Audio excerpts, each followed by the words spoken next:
Mexico has a way of keeping you on your toes. One minute you're cruising along the open highway, and the next you're taking out telephone poles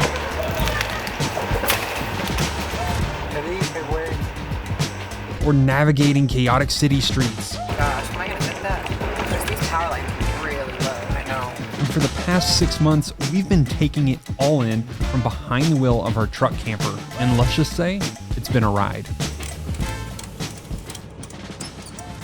This video kicks off in Mazatlan, Mexico, right where we landed after the ferry from Baja, California. From the busy cities to the wide open highways to the beautiful mountainous scenery, you'll see what it's really like to road trip through Mexico.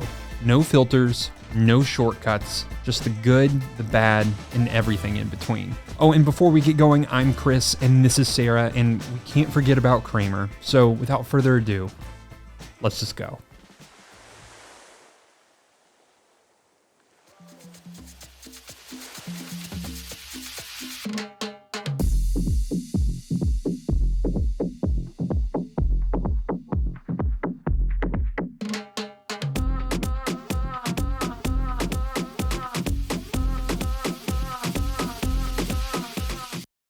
We arrived in Mazatlan with very few expectations.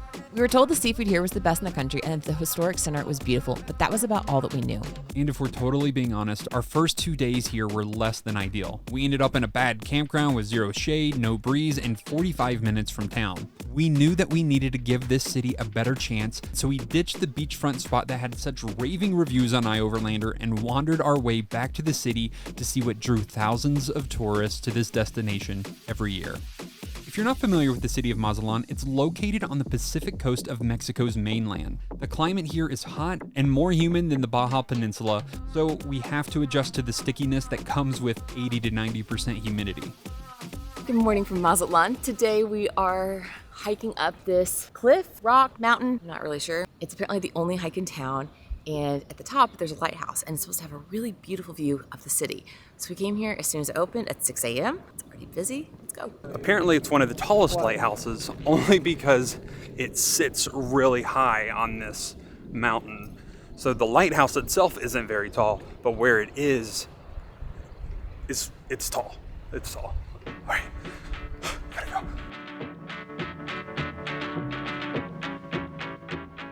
One of the first things that we noticed getting off of the ferry is the humidity. So this is not just sweating because it's a very steep hike. Feels like home in Tennessee. Just over half a mile, but you go like 750 meters and you get to 750 meters up the hill, it turns to steps. And there's 360 steps. Oh gosh. Yeah. We just passed step 150. I'm so sweaty, you can see sweat through my black shirt. That's why I wear black, so you can't see sweat, and I did not work today. I think we're like the only foreign tourists here right now. A lot of people doing their morning workouts. I would be here a lot too if I lived here, just to go up and down. It's such a good workout. It's all locals, from what I can tell, and they're all getting their workout in, come early, they know what to do, just follow the locals. They know to come here before it gets 1,000 degrees. How humid do you think it is? It's not hot, it's 68 degrees. Humidity is 82%. It's pretty humid. Look at me. I'm a monster. I'm a monster! So when you finish, golly, I am so sweaty. I feel good, but I am just like... I feel like I just swam. Ugh.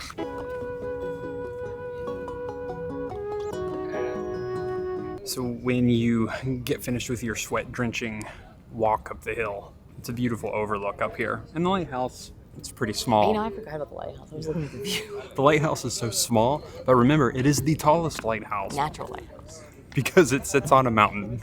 We were told by some friends, shout out to Connor and Alex, hello, to go to a place called Looney Beans. And it's a coffee shop and they roast their own beans right here in town. It's right on the water. But when I was looking at it, I saw something that sounded even better than coffee. Maybe not better than coffee, but just as good as coffee. And that is a chilaquiles burrito.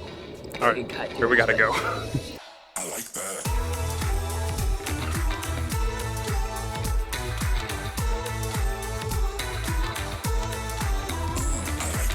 Today, my heart is complete.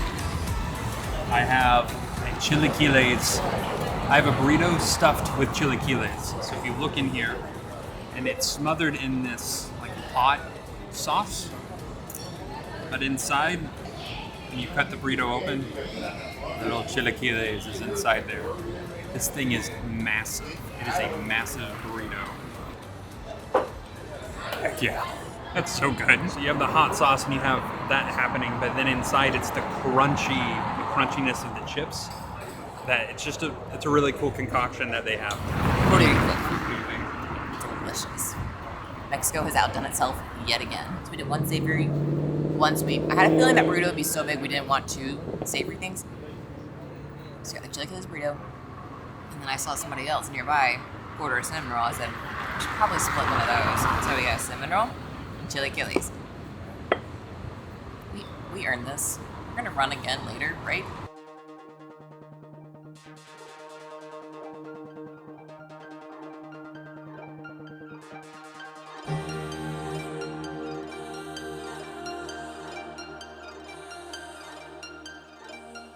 Once we had a chance to explore the streets, try the food, and talk to some of the locals, we better understood why this city is a destination for many.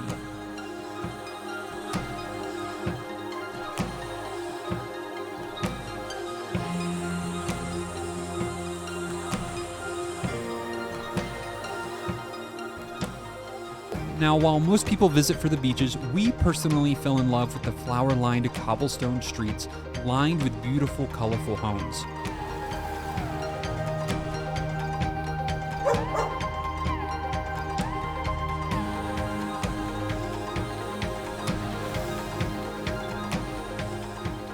The very first thing that we noticed about Mazatlan was just how green it is. Green trees, green grass, green plants, green everywhere. Having spent the better part of the last 3 months hopping around the deserts in the USA and Baja, come to find even the shade of a cactus to be a cool and refreshing sight. We hadn't realized how much we had missed lush green plants until we found ourselves walking along these tree-lined streets through the city of Mazatlan. This city is by no means a tropical jungle, but compared to the dry Baja deserts and beaches, the greenery was very welcomed. There are still signs of visitors like ourselves wandering the streets. Most prominently, we noticed these little gas-powered cars that were driving tourists around the city and showing them all the best spots in town. Something about these little cars always made us smile, and because they seem to be the perfect way to enjoy the warm beachfront city and take in all the views of the city at the same time. We have stumbled into Little Britain. They have a statue of the Beatles, during Abbey Road, and the Yellow Submarines back here, and a little Mini Cooper. So, if you're hankering for some Europe feel, come to Mazatlan. They've got a street called Liverpool. What is it in Arrested Development that they have, like Little Britain? Is that what they call it? Little Britain? That's where I feel like I'm at. Don't I look kind of British? Perhaps if you're willing to lose 20 pounds.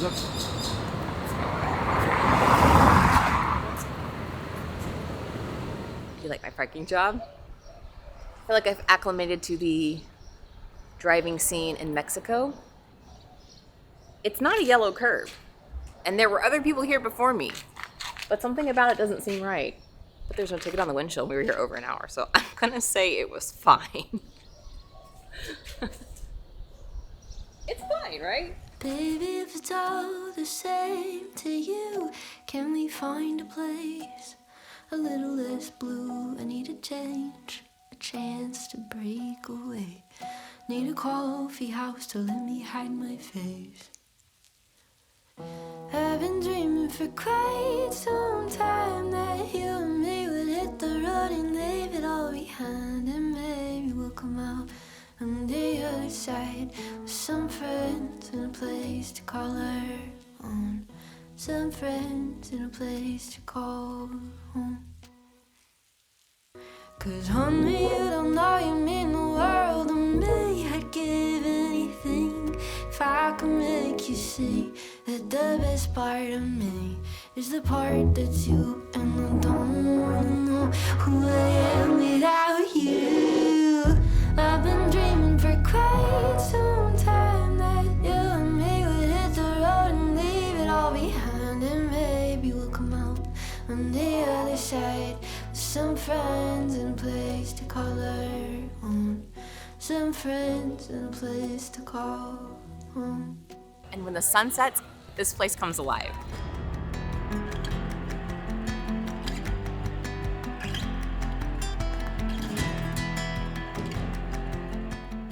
So last night we were in the same square. We were told you have to come back between Thursday and Sunday, because between Thursday and Sunday, they do a night market. And I think we're here just a little bit on the early side. It's about 6:35 now, but we wanted to get here while there's still a little bit of light outside.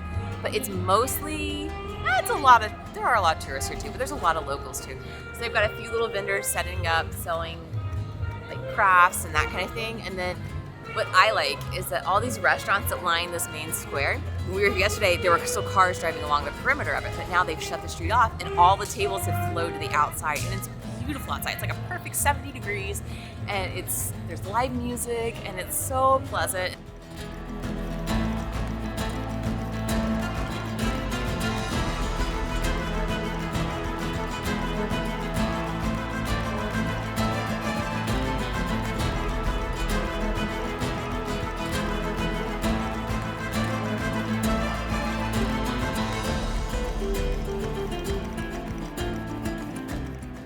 We were getting kind of hungry, and we wanted to sit out somewhere that has one of the nice little patios, and we walked around the whole square, and there's a shocking number of pizza places on this one square.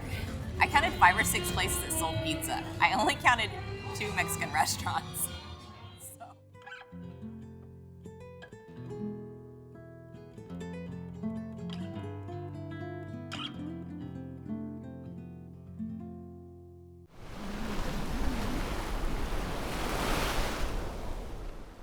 So today we are having brunch. It's lunch. It's 2 o'clock. We just haven't eaten until now. So it's breakfast for us, but we are at Totem, which is a really pretty little cafe down in the Central Historic area. So like the 1-lane roads, they're very beautiful old buildings, very colorful, a lot of like hip cafes and historic squares and that kind of thing. So we went for a run this morning along the waterfront, which is beautiful. So similar to what they had in La Paz, you saw that they had that 5-kilometer pathway along the water. This one's actually 13 miles, so it's very long. We obviously did not do all of that this morning, but we went for a nice run, and then we told ourselves we're gonna treat ourselves to a nice lunch today. It's a really beautiful place. We're on the 2nd floor. We have a patio upstairs. So nice, very pleasant. Do not remember what I got. It looks delicious. It's got sourdough toast, and it's got beans and cheese, and it tastes like barbecued chicken on top. Pretty good. Avocado, pico, pickled onions, radish, and then of course you top it off with lime. And then we each got an Americano. It's hot. What'd you get? I got a combo chilaquiles. The tamale right here is in green sauce, and it's got cheese and cream on it. It's a very like sweet. So you have the like spiciness of the rojo verde, or the rojo chilaquiles right here, the red one. But then you have this sweet green sauce, and it's perfect combo. Highly recommend. It looks really good. I wish I had gotten something like that. This is delicious, but yeah, that's a nice little combo platter. Word of advice, if you come to eat with us, follow my directions, not Sarah's. Mine's good. Mine's better.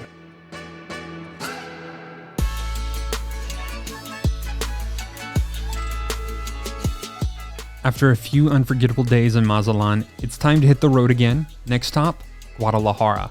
This stretch of road takes us inland, trading the coast for highways that wind through the hills and farmland. This is a long drive, but we're making our way through Mexico.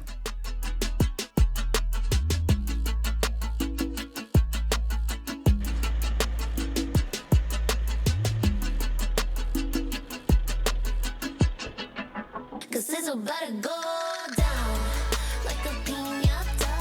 Ta ta ta ta, ta ta ta ta. Yeah.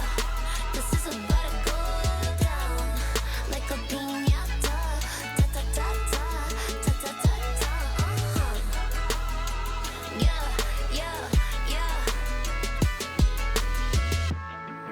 All right, you're clear.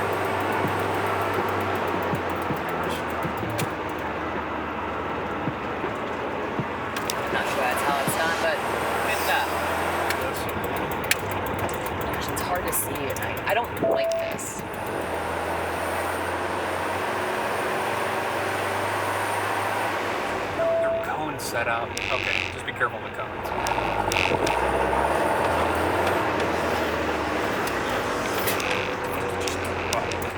Careful of the building. I see it.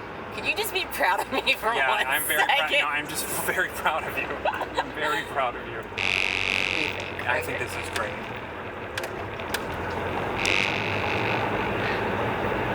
I think I just need a sip of 1 second.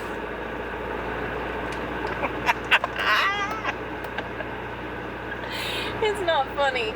It hurt. That hurt, Kramer. I think I need to go change my pants.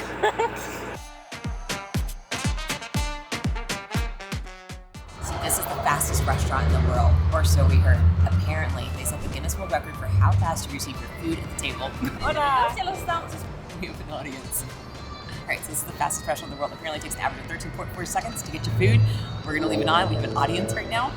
I want to see how fast it is, but they already brought us. Like, we sat down, and while we were filming, she already brought us beans and salsas and everything else. So we're gonna pick out some food. They're known for one dish. There's medium juice, small size, medium size, and large size. Okay. Spicy or not spicy. Right. We have the timer running, and ¿Qué tal? Muy buenas tardes. Una disculpa la tardanza. ¿Dos carnes medianas?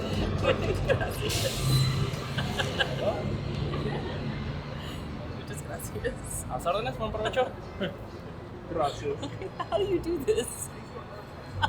It's so fast. Gracias. You're welcome. How do we eat this? We were just watching a replay of the footage of them bringing the food, and we didn't notice him running behind. It's like instant replay, you know? We should draw something over it. That was so fast. Literally, I said, Chris, start the clock, and they already had our dinner over to us. It's amazing. How long was that? That was like literally 5 seconds. 5 seconds of that. And in honor of this fast food restaurant, I'm gonna shoot all of this in slow-mo. What it is it translates to meat soup, I think, right? Meat and soup. And juice. Meat and juice, yeah. So it's like this brothy, beany, meaty dish, and then they serve it with onion and lima cilantro, just like a lot of other dishes in Mexico. There's some salsa here, there's beans, and then they give you garlic and tortillas. And I asked him, I was like, how do you eat this? And he said, oh, get the tortilla, just put everything in it, it's a mess, eat it. I said, okay, I got a Corona because getting here was a little dicey. It's so messy.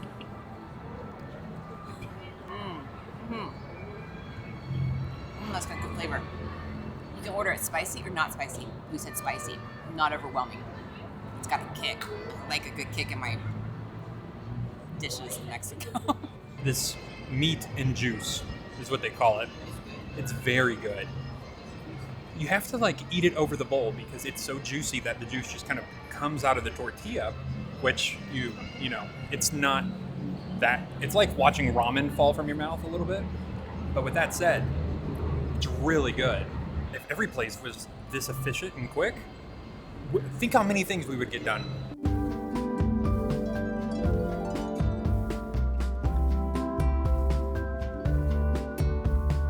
Could there be anybody luckier than someone like me? So this town actually used to be its own little town, but since Guadalajara has grown to be the second largest city in Mexico, it has sort of just absorbed into Guadalajara. It's sort of like a suburb of it now, but it is its own Pueblo Magico.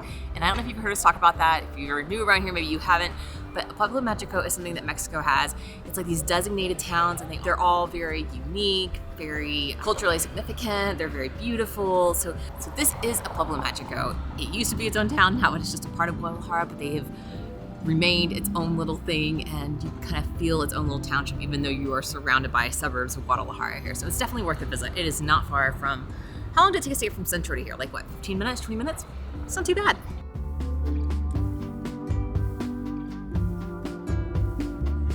So you can tell why this town has been designated a Pueblo Magico. It is charming, it is historic. I did read that one of the things that makes it most unique, and one thing that just kind of characterizes like a Pueblo Magico, is its history of pottery. So you got your glasses down like that. Let's show them what I'm looking at. Look, there's a lot of behind the scenes that happens to make these videos possible. But like Sarah said, you can tell why this town's so special. And it's really interesting that there's a lot of tourists here, but it's a lot of local, national tourists. A lot of local Mexicans come here. It's a beautiful, beautiful, beautiful town. It's so hot today that instead of coffee, I opted for a chocolate frappe. Never in our marriage ever ordered. Never. I just said chocolate frappe, and I'm like, you know what? I want a chocolate milkshake right now. That sounds so good. So I'm in a chocolate mood today, and I said, hey, I want this chocolate cake. I thought it was going to be a little slice. Nope.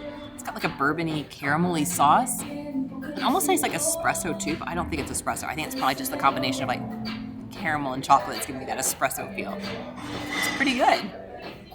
Chris, I approve of your indulgence today.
Have you ever wondered where the largest bar in Mexico is? Well, we found it, and we're not exaggerating.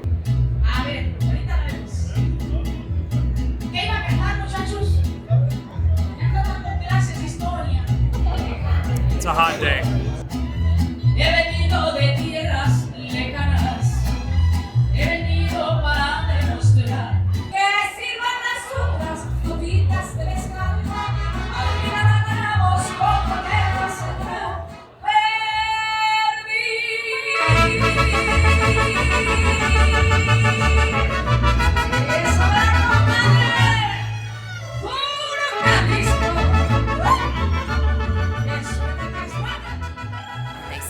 Largest bar in Mexico, which personally, that's great. We're not huge bar goers, but one thing that Guadalajara is really known for is tequila, because the town of Tequila is about 45 minutes outside of the city. It's sort of, I shouldn't say it's obligatory to try tequila. It's fine if you don't drink. We're not huge drinkers, but while we're here, it's 95 degrees. It's really hot. And we thought, today might be the day to indulge in a margarita, because when in Guadalajara, even though the margarita isn't actually from here, but it uses tequila, and that's about as close as I'm getting to trying tequila as a margarita. So this place is known as the largest bar in Mexico, which is fine. It's actually more like a bunch of little bars that are kind of around this one courtyard. It kind of takes up like, I feel like it's a whole block, is it not? It's a huge area. But they have mariachi playing in the middle on the gazebo. We're doing this talking head as the mariachi bands are switching out. It's very loud. It's very fun. We are some of the only international tourists here, it appears. Most of them are national tourists, and they're having the time of their lives. Everybody knows the songs. We do not. So it's fun. It's a fun environment. It's nice to get out of the sun for a little bit, enjoy the shade, and a margarita.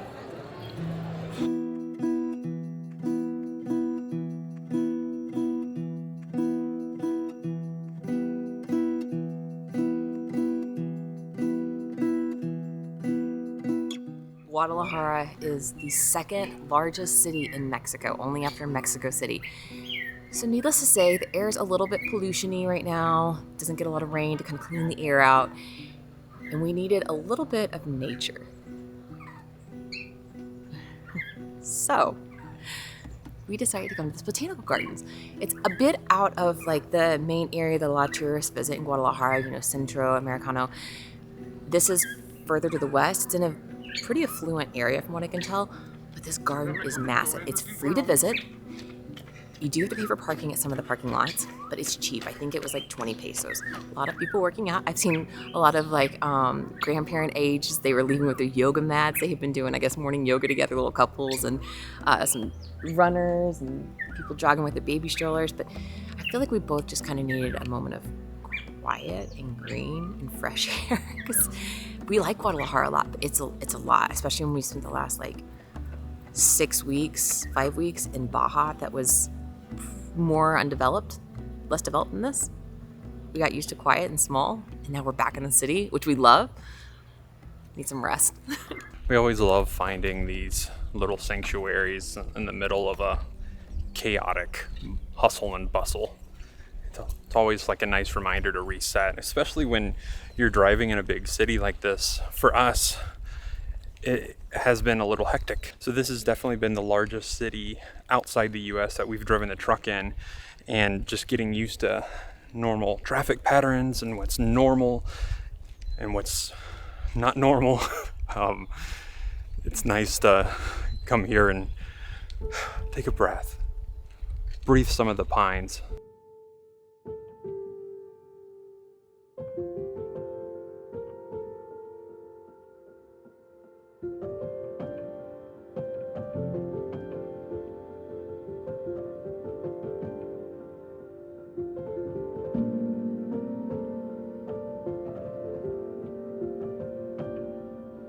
Horses they run and pound the earth like thunder. The courses they're on are crushed in their wake.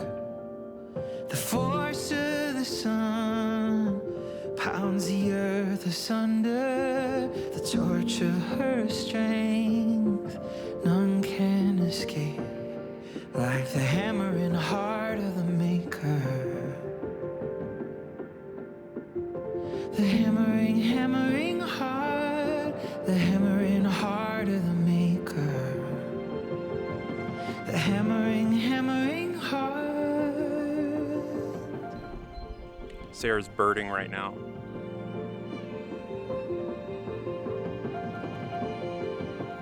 I know I'm in my 30s when I start birding. So I went on a girls trip with one of my friends back in October, and she has gotten into birding in the sense that she has this app, and you can have it listen to a bird and then it'll identify it, so you can kind of learn about different birds all over the world, which is really cool. But you have to download the map. So I downloaded the map of all of Mexico, and I'm just identifying unique birds. I'm really excited to get to Costa Rica and see what kind of birds we get down there. But this is my new hobby, I guess. I'm a birder. I'm not buying binoculars and hitting the trail anytime soon, but this is fun. Sarah and I were just saying that we wish that we would have visited this park sooner, because we've been here in the city for a little bit, and this is nice. The only downfall is that they don't allow dogs, because Kramer would enjoy this, but he would probably enjoy the squirrels a little more.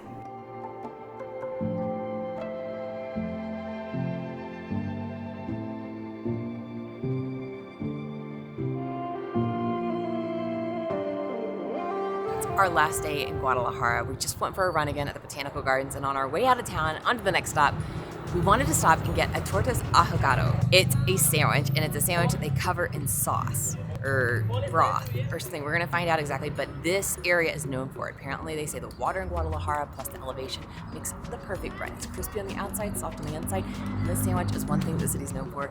It's a pretty good lunch. It's sort of like that New York pizza sort of thing. You know how the water in New York makes the pizza taste better? Well, apparently that's true for here, but not about pizza, but about these sandwiches.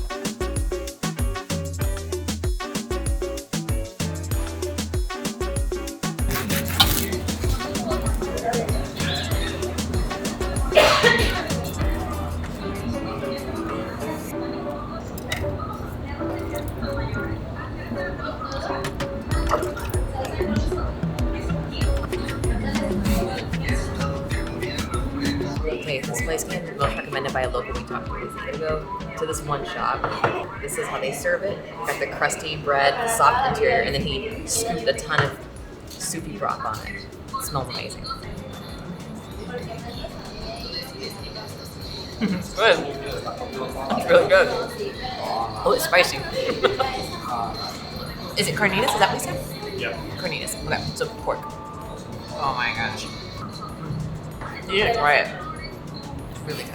It's always a good sign when you find a place that's literally a hole in the wall, because you could go right past it and miss it. A hole in the wall is a point of endearment because that place was so good.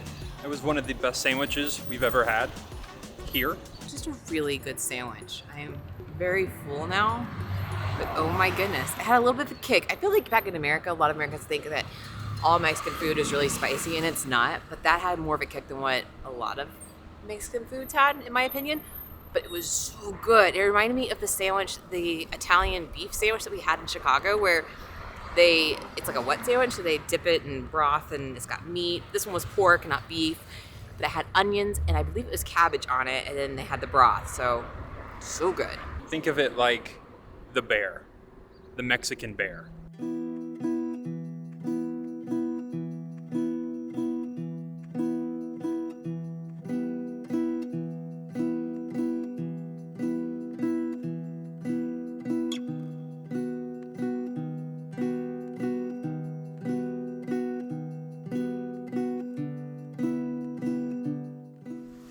This has been the hardest area to get out and explore since we've been in Guadalajara because parking is hard. It's very difficult in a tall rig because a lot of the places to park are parking garages, and usually we would take public transit, but to leave our truck somewhere, it just would be really far out of town. Anyway, you don't need to know all that. Just know that we have finally made it to Centro, which is a historic area in Guadalajara, and I think it's definitely top 3 neighborhoods we were told to check out. Pretty much we hit up all 3 top neighborhoods, but this is one of the places that people say you've got to go. There's so much history, there's so much beauty, architecture. It's beautiful. And I'm glad we finally made it down here. I was kind of worried that we were going to leave and not have made it. We did. And we're here. And we're going to be here for Golden Hour, which is my favorite. One thing that we're trying to figure out and navigate in this truck is major cities. And this is our first major city internationally that we've hit inside the truck. Yeah, it is. And it's been a learning curve. It hasn't been too bad. Not too bad. No. It's been hard to find camping. Like, all the camping's really far out of town. Yeah. So it's made coming back and forth really difficult. And once you get in town, it's okay. Like, you can maneuver it, but it's still a lot of people, a lot of walking, which we don't mind, but it's just, you're trying to get used to it. And this is just a part of the journey. Well, the other part is that not everything's dog friendly, and it's also really hot. And so we can't leave the truck. We can't leave Kramer in the truck right now because it's so hot. It's just been really difficult. But we knew that. We knew that coming into it. So it's just been like little chunks at a time. So instead of having like a full day of exploring, it's been a couple hours here, a couple hours there. And the way the weather is here, most everybody starts early in the morning, and later in the afternoon, evening is when everything comes alive. It's like Phoenix. It's like Phoenix. And in the middle of the day, nobody is out. It is just the heat of the day. Oof. Finally, there's a breeze. It's been real still today. Man. But it's a dry heat. We can't complain about that. No. Just get in the shade. It feels amazing. But that sun is strong. I didn't know UV rays could go over a 10. I thought, like, when you looked, it was like on a scale of 1 to 10. But then I looked at my app the other day, and the UV rays were a 14. I didn't know that until this week. That it can get stronger than a 10. So Guadalajara is a beautiful town. Beautiful city, mind you. Massive city. Second biggest city in Mexico. It's manageable though for me. It is. It doesn't even come close to comparing to how big Mexico City is. No. Mexico City is mammoth. It's huge. We've enjoyed our time here, but I think we're ready to venture outside the city to a little slower pace. A little more nature again. Yeah. All right, let's go.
kind of amazing when we get to a town like this and this gentleman has opened up an RV park.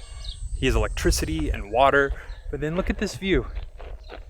Like, we're sitting right above the city. It's only a 10-minute walk to downtown, and our truck is just right here. It was funny because I went to go use the restroom, which is over here, and there's stickers of all these overlanders who have stayed here before. It always blows me away, the hospitality of somebody opening up their place, and we can stay here and it's safe and for the most part pretty quiet, which is really appreciated. You know, we haven't plugged the truck up in forever, and so we're just plugging it up because, you know, why not? This is awesome. What a beautiful, beautiful setting.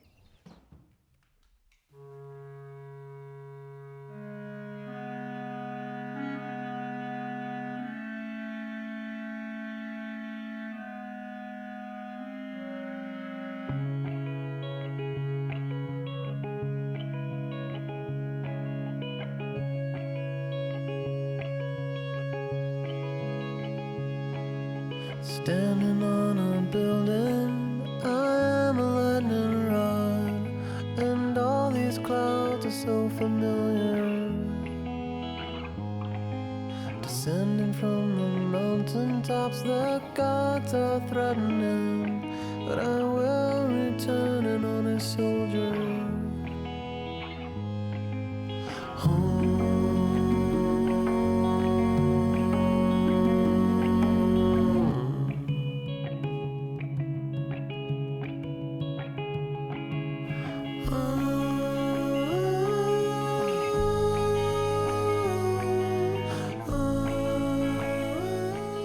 I don't know about you, but sometimes our travels can start to blur together.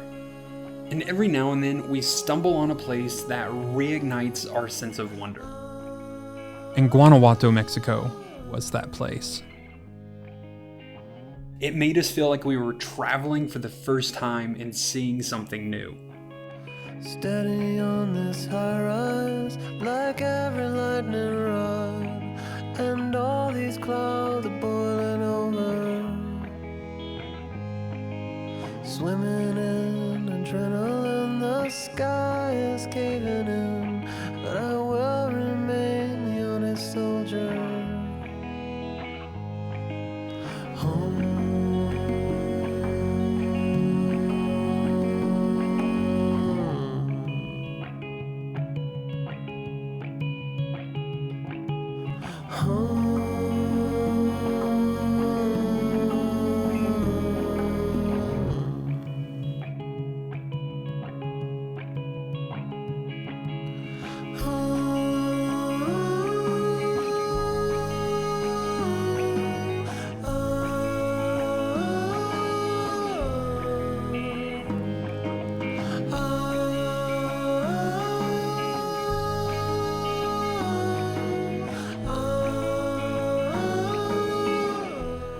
So welcome to Guanajuato. We can't wait to show you why this place is special.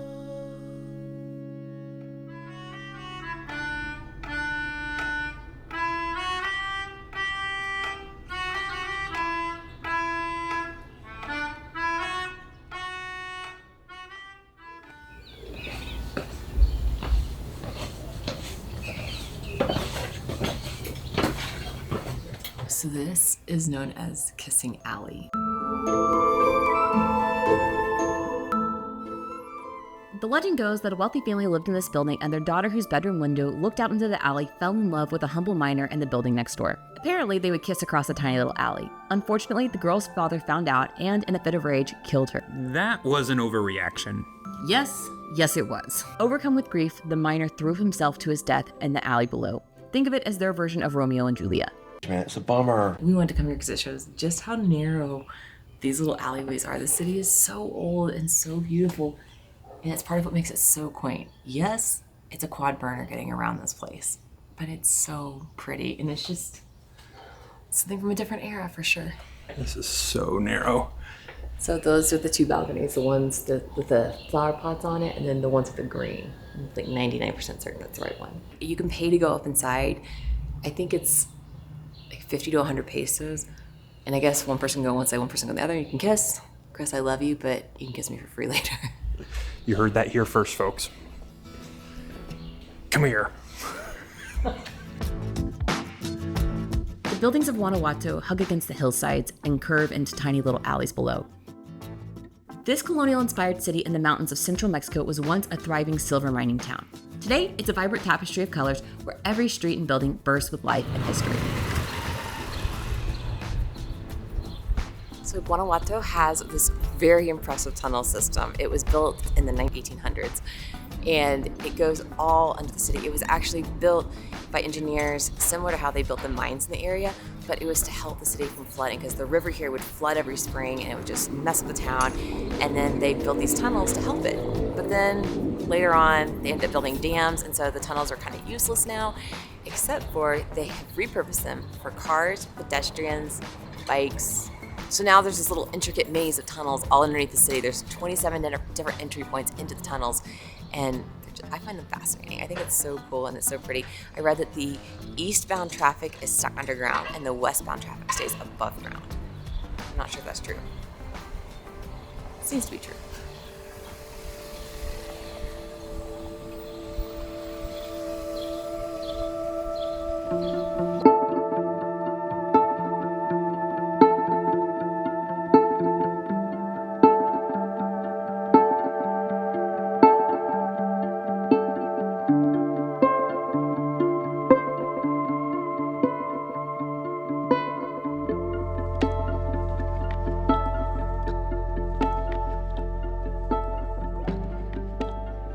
Okay, so this is shot on the iPhone because we were just taking a night off from filming. Obviously, we shouldn't do that because that's when things happen. So we ended up in this parade. We ended up in this parade. It's for the celebration. It's for the holiday Day of the Kid. I love it. I absolutely love it. We were wondering, we're like, why is Spider-Man with Bluey, with Mario, like all of these different like kid icons, and here we go. And so they have this whole parade and all the kids are lined up and they're asking for candy, and it's essentially like a Halloween, but it's not Halloween, it's Day of the Kid. And this is a lot of fun. We're like 20 or 30 minutes into this too. This has been going on for a while. My phone legitimately filled up because I kept filming and filming it. It's like your phone's full. It's so fun. I love it. Oh, you gotta move. Lo siento. I didn't hear. Sorry, some guy wanted to go across the road. So it was just all on chaos, and we saw Batman with glowing eyes, and Mario, and Spider-Man, and Captain America, and Harry Potter. It is so much happening, and I love it. It's so much. So, Day of the Kid. Look it up.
it's closer now than what you thought.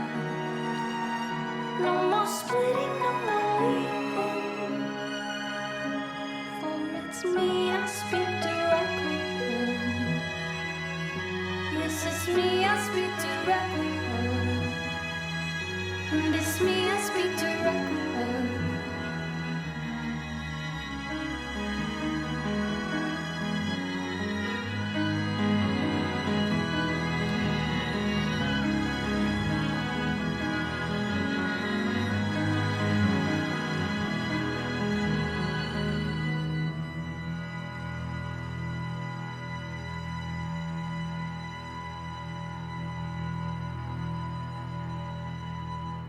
One thing we've learned about Guanajuato is that things don't open very early, especially on a Sunday morning, which is what it is right now. It's 7 a.m. We've been up. It's 7:30. We've been up since 6, and like we're fading really fast. We've been up early. We got up at 5 something. Yeah. We've been up a long time. But we're fading really fast because the coffee shops don't open up until at least 8. But we did find a bakery. Yeah, it's the only thing we could find that was open. We were hungry. I still need coffee. Haven't found coffee yet. But we got 3 different things because some of them were not familiar to us. Naturally, we had to get a donut. And then we got this little one. I'm not sure if it's sweet or savory. I'm guessing Show it to the it's... camera. Show it. Oh, this? I don't know if it's sweet or savory. We'll find out soon enough. And this one, no idea what it is. I saw it across the room and I thought it was a giant pita. It is not. It's coated in sugar, but this is the biggest pastry I've ever seen in my life. I'm going to. It's like a giant sugar cookie pita. See how it's kind of flaky on the bottom? Breakfast of champions. I don't know what it is, but I'm very excited.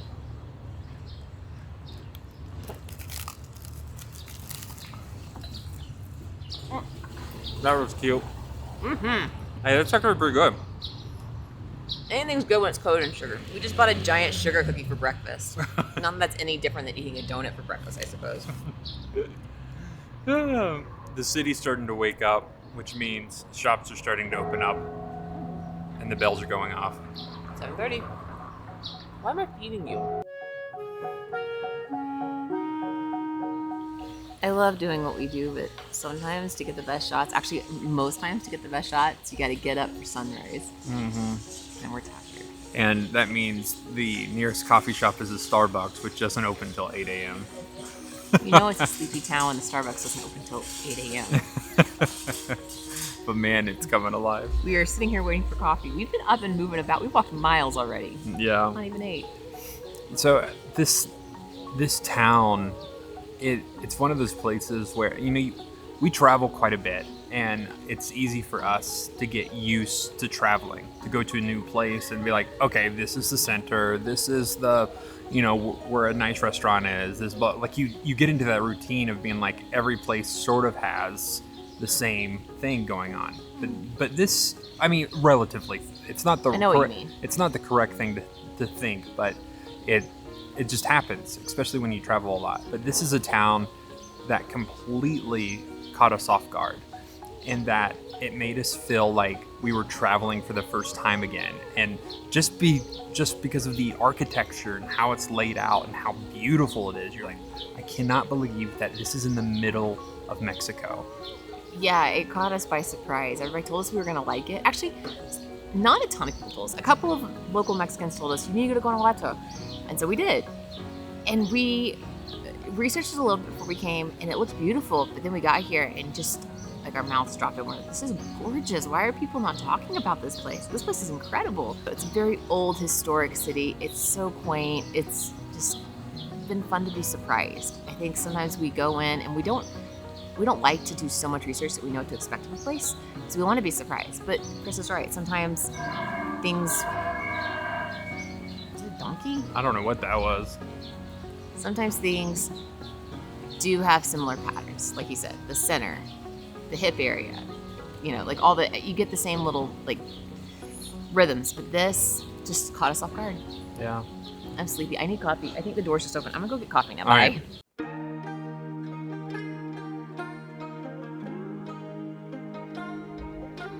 Well, we have reached the top of the hill in front of the monument that overlooks the city. Usually people come up here via the tram or, I'm going to try to say this word, I never get it right, funicular? Is that how you say it? It sounds like a bad word when I say it. The little cable car, it's about 30 pesos each way to come up here. Not a bad price. That's like $1.50, but it doesn't open for a couple more hours on a Sunday. It doesn't open until 10 a.m. It's 8:30 now. We wanted to come on up here because it's going to be hotter later and we've got to get back to Kramer. But we wanted to see this view before we left town because all throughout when we were exploring the city, you could always kind of see the monument as it's almost like Christ the Redeemer in Brazil. It's like the point of reference. No matter where you are in the city, you could tell where you are based on the monument, where you're at today. So we wanted to come up here, get this view. I think it'd be absolutely beautiful at sunrise or sunset because the sun rises sort of behind the city and then it'll set behind the monument. So either way, it'd probably be a beautiful view, but we're just up here and we're pointing out the different places that we've been in the city. I don't say this about every city. I fall in love with a lot of cities, but I don't necessarily say I love a city very often. But this, I really have been so surprised by the city, and I think I might love it. I'm gonna find somewhere shady in a second. Yeah, pay the 30 pesos. Pay the 30 pesos.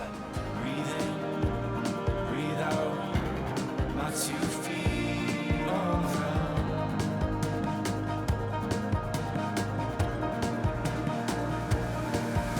It is what it is, wasn't meant to happen any other way, 'cause it did.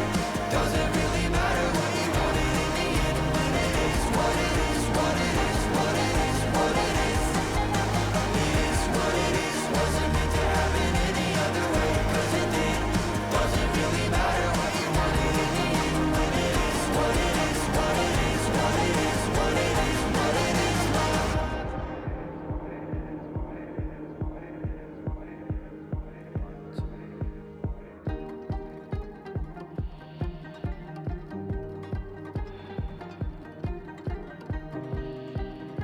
Begin by settling into your body. Just notice the sinking, softening, and through the nose.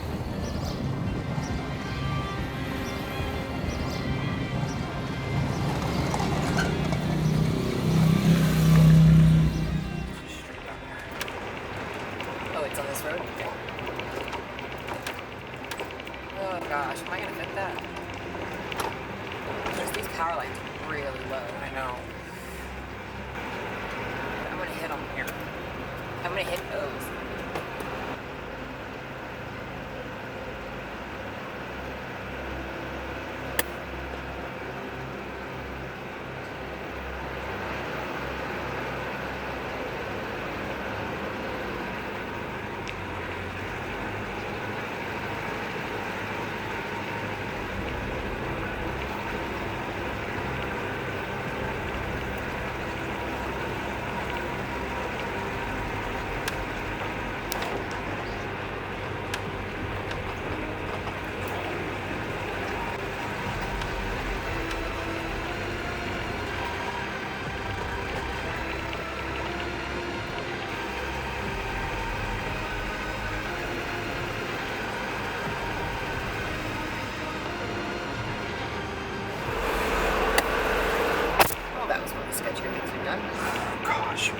Straight on this. Don't love that. Oh, we did it though. Thank you for getting out. As you can see, the streets here in San Miguel de Allende are a little bit narrow. Part of what makes this city so famous today is its preservation of the colonial architecture and its historic charm, which does translate to very narrow streets and very narrow sidewalks. While they're beautiful to walk around and we absolutely love exploring the city, we don't recommend driving around it, especially in a truck this big. It was a little bit stressful. The whole city of San Miguel de Allende is a UNESCO World Heritage Site. For years, it's been culturally significant as a melting place of cultures. I mean, just look how beautiful it is. It's absolutely charming. Left the city for a lost romance. Left the city with blood on my hands. Falling at the leaves from the sycamore. Running like a thief through an open door. The countryside looks pretty at night. I've been awake now for far too long. But I'm alive. I'm alive. But I'm alive. I'm alive.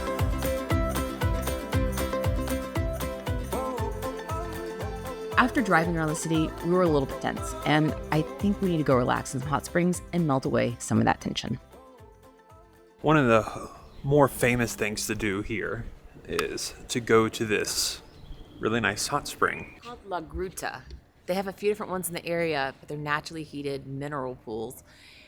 And we're gonna go to La Gruta. I read online to get here first thing when it opened. So we're here at 7 a.m. My eyes are bloodshot this morning. I didn't sleep great, I guess. But there's no one else here, which is awesome. But now I just don't know why we woke up at 5:30 to get here.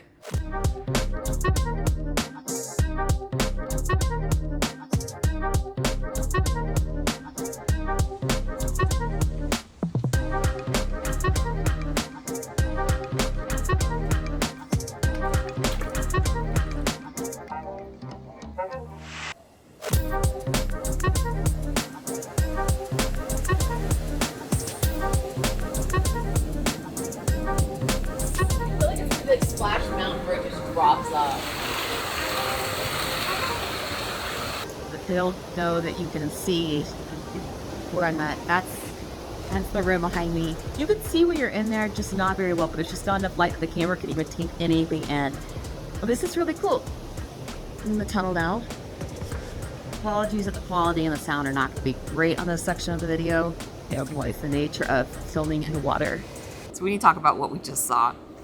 Excuse the lens if it's blurry and foggy. It's very humid where we're about to go. So we were in this one pool, and then we saw this little opening, this little doorway, and so we started going down. It was a dark hall, and you could hear this like loud like waterfall sound, so I thought I was about to just fall overboard a little bit. I mean, like, I knew they weren't gonna let me do that. You walk down the hall, and then it comes into this round room, and it sort of feels like a steam room or a sauna, because it's really, really humid in there, and there's this waterfall coming out, like this spigot coming out of the side of the wall, and you can go and walk underneath it. But in the middle, there's just like one pool, and it's like a circular pool, so you can go in there and stand, and it's really dark and really humid, and it feels really good. And the noise is really nice. It's like that perfect white noise waterfall sound. So I don't know how much you're gonna be able to see on camera because it's very humid. The second we walked in there, our lenses just went, poof. That's the sound of a fog up. I didn't know what to expect. This is very pleasant. Still, there's one other person here. Just one. By the way, it cost about 300 pesos to get in per person. What, $15 or $16? Yeah, it's like Nice, 15 good. bucks. This out here is really like moderate. It feels nice. It's very cool. I don't know if I'm gonna be here during the heat of the day around 3 p.m. I was gonna say, that's reason enough to get here early. Yeah, get here early. And we were told by a local that this is one of the quieter ones. Apparently there's a couple others in town, and mariachi bands will come out and boom boxes. It's like 1990. How old are you? Yeah. Apparently can get pretty loud and rambunctious. So we chose the quieter one. So we were here for about 45 minutes, and it was just us and one other guy. And around that 45-minute mark is when people started rolling through, and now it is getting busier and busier. And they're filling up a second pool for us. It's a really large hot spring. They have like, they have a restaurant, they have little like concession stands throughout so you can get drinks, you can get a massage on property. It's just really nice for lounging and relaxing. I wish we had brought our Kindles and we could have read here. It's very pleasant. Next time. Next no, time. you can't re-enter once you come in. Yeah.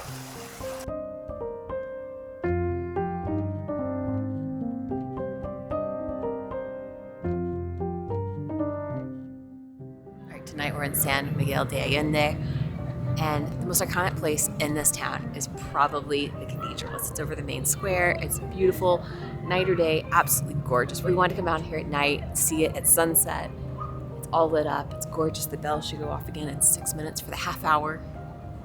Absolutely beautiful. San Miguel is just an incredible, incredible city. Like, for years, people told us, go to that city. You have to go. It's absolutely gorgeous. It's worth the drive. Go.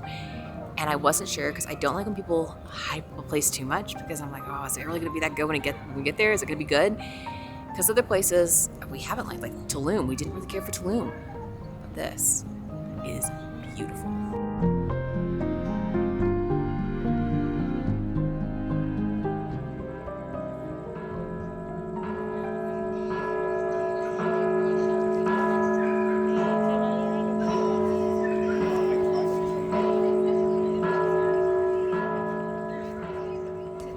She was speaking to a noob. She's like, this is spicy. I'm like, duh. I'm like, pour it on there. So if you don't know, corn mayonnaise, a little chili powder. It's very, very normal here. But there's cheese too. And there's cheese, yes, Oh, and there's cheese, and it's warm. It is such a good treat. So you can either do the corn on the cob, or you could do a corn and a cup, and the bells are ringing.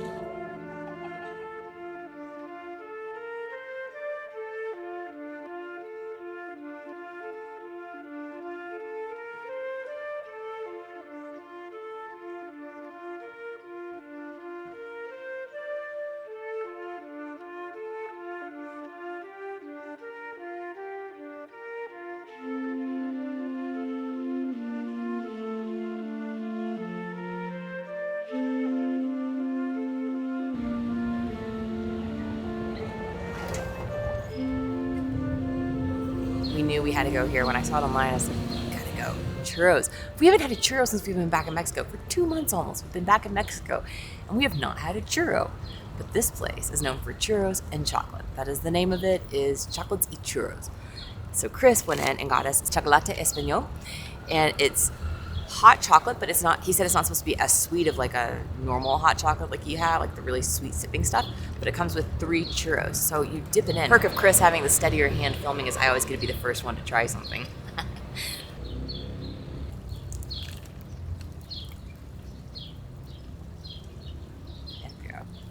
That's so good. I can't tell how sweet it is because, you know, the churro's covered in sugar, so I feel like that's kind of making it taste really sweet.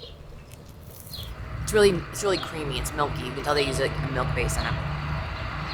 But it's not so sugary. It's not sweet, but it's not so sweet that you're gonna go into a sugar coma from just that. This will do it. Mix these two together, yes. We will sleep in a few minutes probably, but muy bien, muy rico. Chocolates and Churros is right here, kind of in the heart of the city. They opened at 8 a.m. and there was already a line. So people were, yeah, people wanted to go inside and just like eat their food. Oh heck yeah, that's some really good hot chocolate. Look how thick that stuff is. Sarah's right. The overly sweet churro pairs perfect with the not as sweet chocolate. It's a good mix.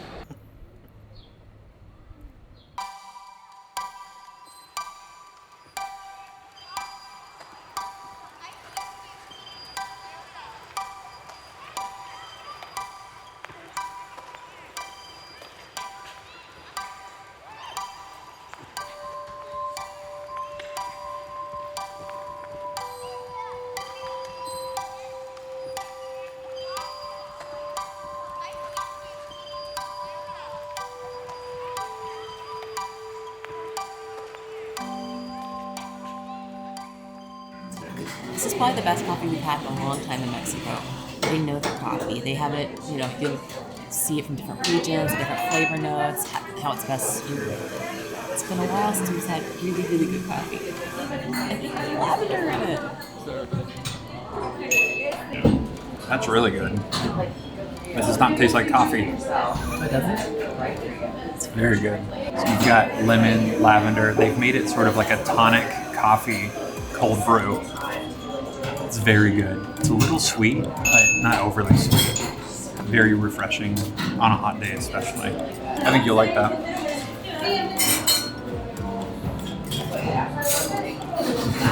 And I like this a lot.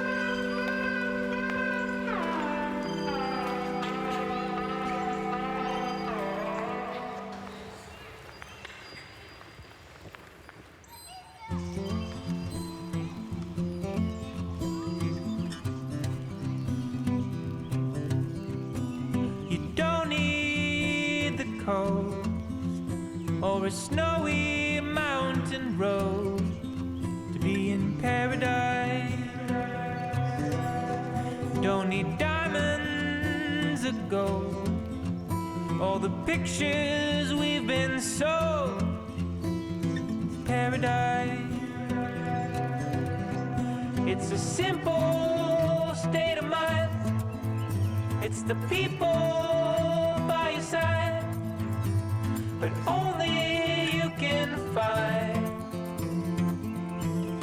paradise. It is very hot here in San Miguel right now. I think it's 95 degrees right now. And we decided to go to a winery because Kramer's allowed to come. This is a dog-friendly winery. They have beautiful shaded trees. It came highly recommended by some locals that we met. And it sounded nice. And they were I think they're most famous for like a sparkling rosé or like a bubbly rosé. Sparkling or bubbly? A bubbly rosé. So we're gonna get that. And I think they have the lawn game that we're gonna play. It takes a reservation, so we booked it yesterday. Comes with a bottle of wine for 2 people, which is probably more than we need on a Friday afternoon, but we'll take the rest to go, I guess. It's 5 o'clock somewhere. It's almost 5 o'clock here. Can't take a chance with these UV rays here. They are strong.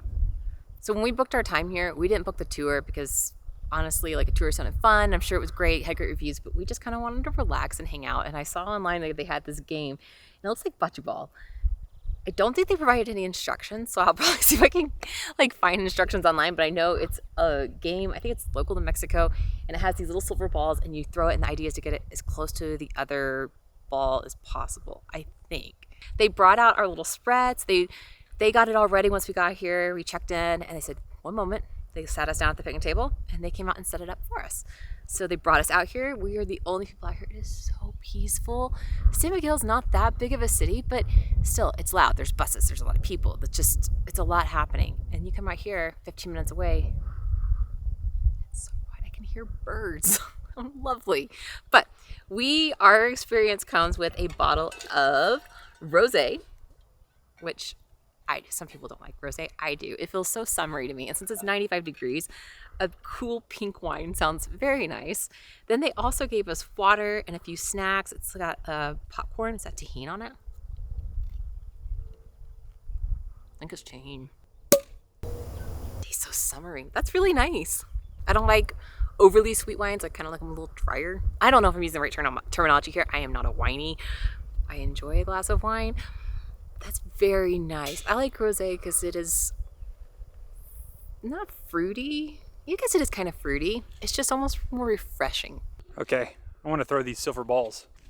We don't know the rules, but we're just going to chuck metal balls at each other. Okay, so what's the goal now? Goal is not to hit each other's feet.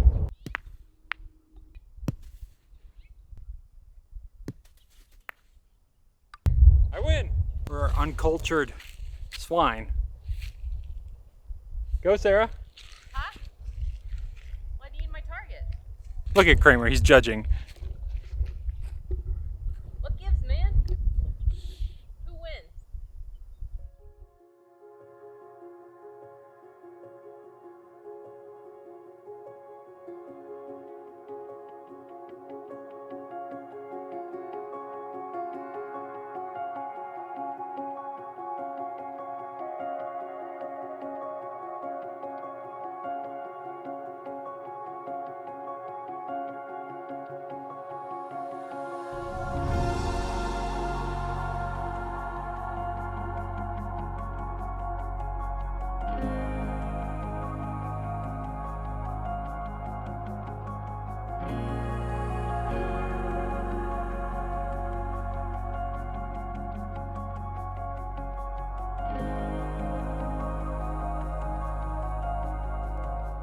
We are getting ready to check out. This has been a wonderful stay. No, it was not sponsored. We used our travel points, to stay here, which was very well worth the point splurge, I think, because we have been hoarding all these points for years. And some of y'all, if you know me personally, know that this has become like this thing with me that I just hoard all these points. People always ask, why are you saving all those points? And it's because I knew that one day when we got on the road full time that I wanted to be able to splurge on fun experiences, or we wanted to splurge on fun experiences like this, and we could stretch it a little farther internationally. So we finally dipped into part of our Amex points. We have some Capital One points too, but this allowed us to stay here for free. And we still have tons of points left over, thankfully. But if you're not familiar with it, we're not credit card pushers by any means. The Amex card comes with a very high annual fee, but we more than make up for that fee every year by using the Delta lounges and getting our money's worth out of hotels like this. So we're to say goodbye. I have to admit, it's going to be very hard to go back to the truck without AC. We love our truck. And I think I'm ready to go back to our truck. I sleep best in my own little bed, but This was a nice little break. I feel clean, cleaner than I have for a very long time. The shower is wonderful. The pool is relaxing. I don't think he's gonna be happy with us when we load him back up into a truck. Today is a long 4-hour ride into Mexico City. And it's hot. And we don't have AC in the truck. And I'm just complaining because I feel like it. Lost myself again for a minute, back in the pandemic, but I'm beginning to find a light. Since I've been born again, I lose my faith every morning, but in the evening I find Jesus and the reaches every night. I'm coming back up from the underworld again, with a savior complex and a couple other bad habits. I'm coming back up from the underworld again, with flowers for my friends and a pocket full of deep magic. Slow and steady. Church bells are going off. We finally made it to our camp spot for tonight. We're just north of Mexico City, but this isn't just our camp spot. This is where we're leaving the truck.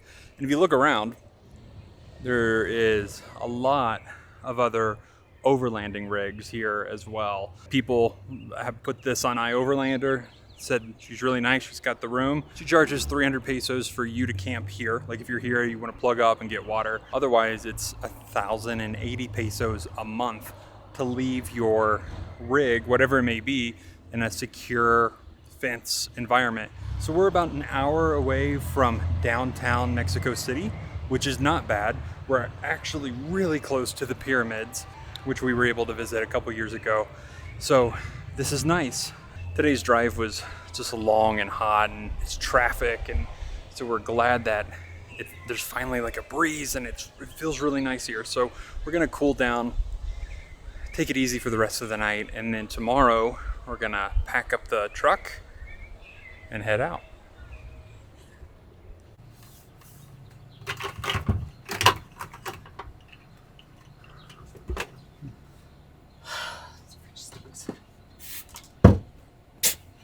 Look how clean our truck is. It will be. By the end of the day, it will be. It needed this so badly. We are getting ready to go. We're flying home for the first time since we've been in Mexico. We've been here for 2 months now.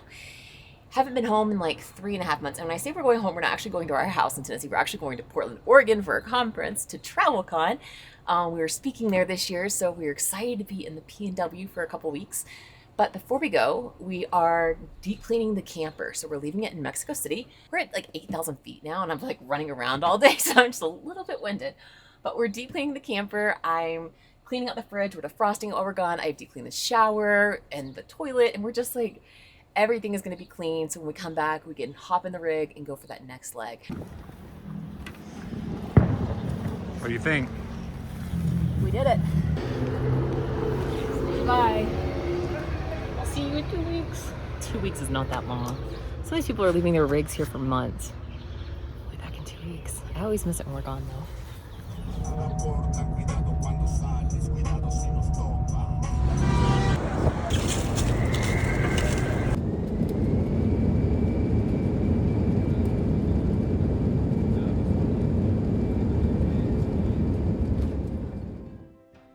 Welcome to sunny Portland. So He doesn't mean that ironically. It really is sunny for one. yeah, it's pretty sunny here. So we flew here to Portland because we're speaking at a conference called TravelCon, and it's for travel people or people who want to get into the travel industry. And for some reason they said, hey, we'd love to hear your thoughts. Well, do I have thoughts? We're happy to be in a cooler climate. Mexico is getting just a tiny bit warm.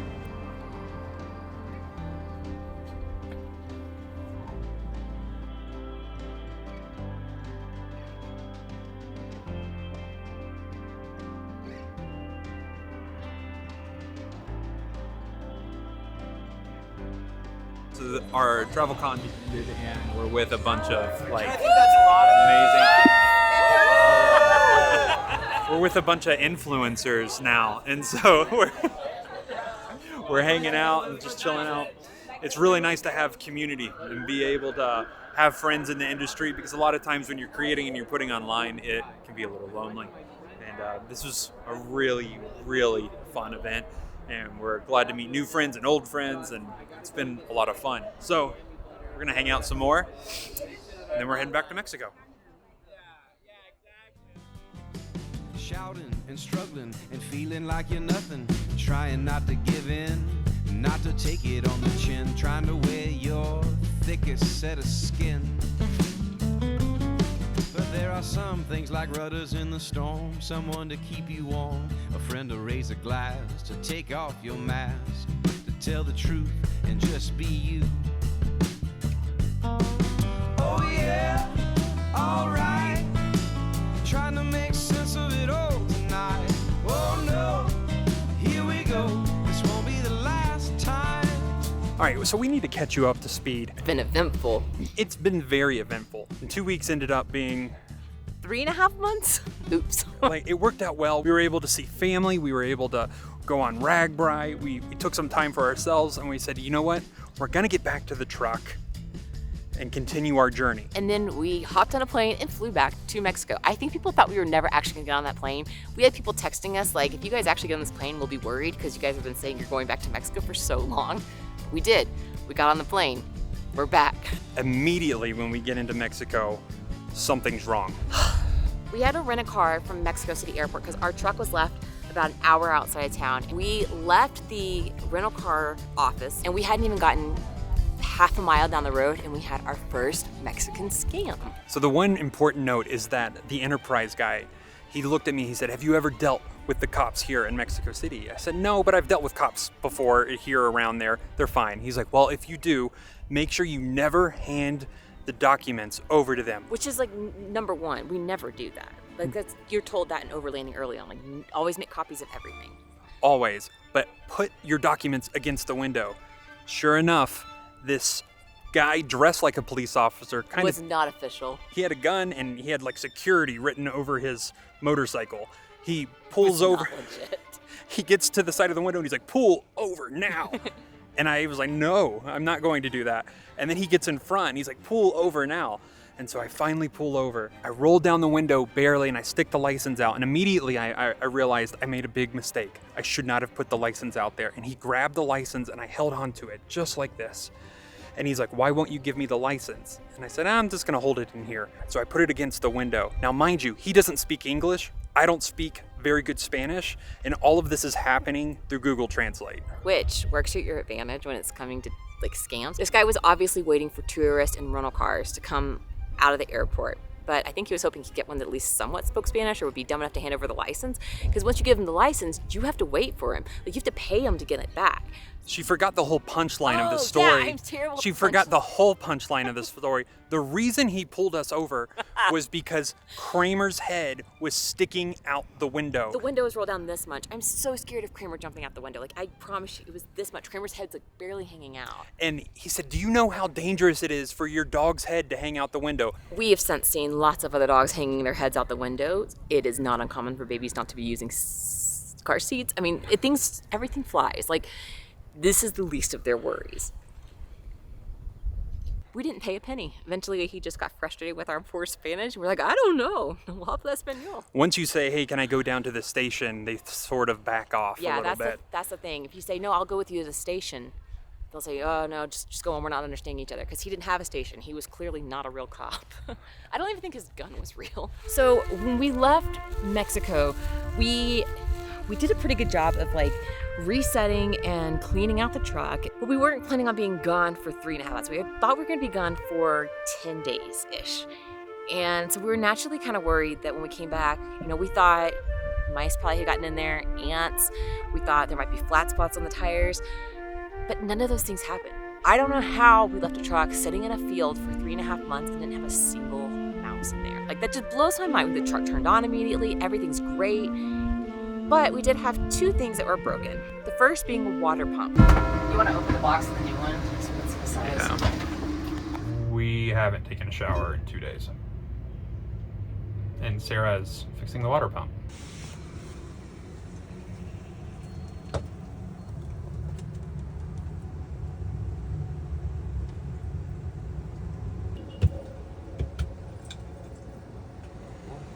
Easy. How you feeling?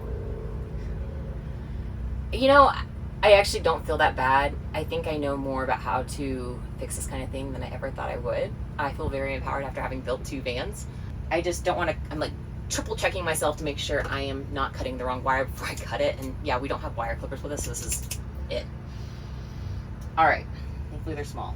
Ugh. Taking the time to change out the water filter too in our Guzzle H2O. Excuse me, you're supposed to change it about every 1,000 gallons, and we are about that now.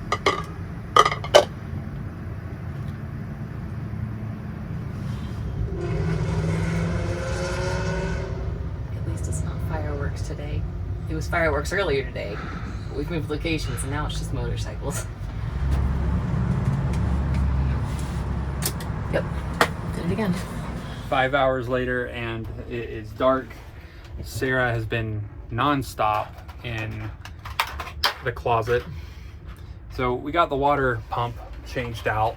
We thought that was a victory, a win. And then turns out it's not just the water pump. There's a short or something that's happening with a fuse. So every time we try to use it, it just blows the fuse. So we've traded, Sara's changed out wires. We've basically replaced all the wires going to and from, and it's still doing it. So we're trying to figure out what the problem is, but it's getting late, and this is, yeah, she just tested it again. So this is just kind of, this sucks really, because we have no water. We have water, we just can't get to it. I don't know.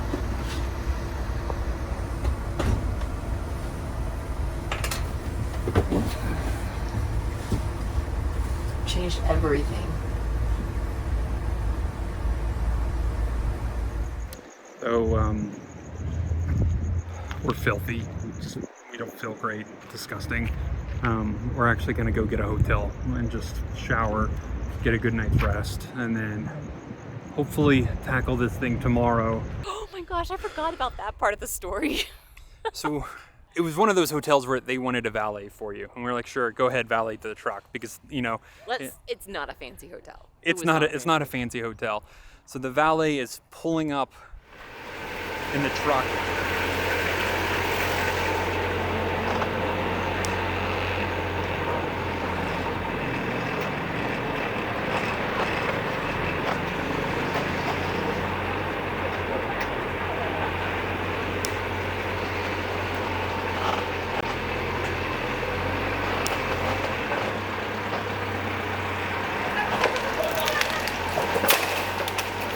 Te dije, güey.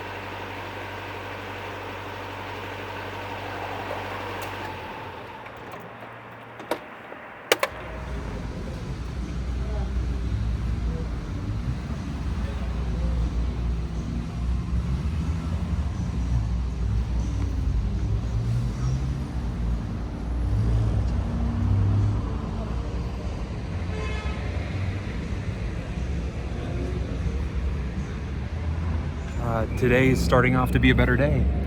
The valet guy, because you had to valet park at this hotel, the valet guy drove our truck and took down a telephone pole.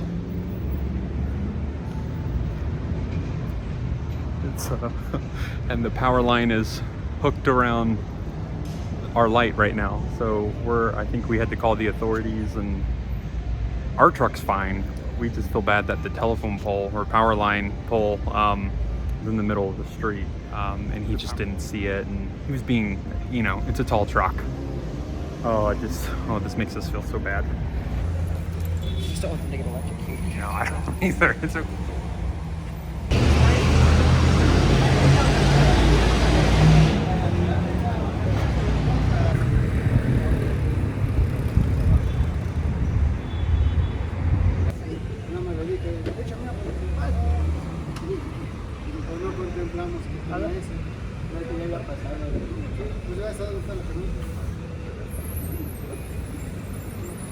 Oh.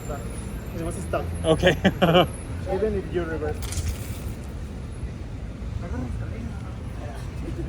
Gracias. Se vaya a caer.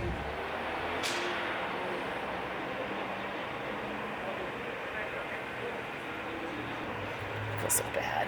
And I'm kind of partly to blame for the whole valet telephone issue because Chris was out there making wisecracks with the other valet who was supposed to be watching the valet driving in to make sure he wasn't going to hit anything. The truck was pulling in. I go, mi casa. And he just started laughing. I'm like, finally. And then boom.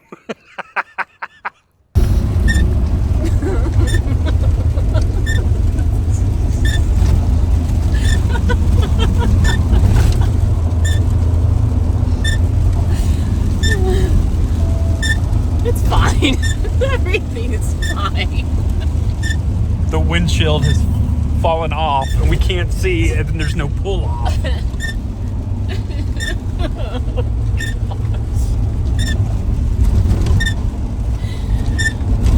That noise is just like adding to it all, isn't it? Oh my gosh. I love that you're hanging on for dear life over there too. My neck is starting to cramp. The windshield wiper. Sarah's lost her mind.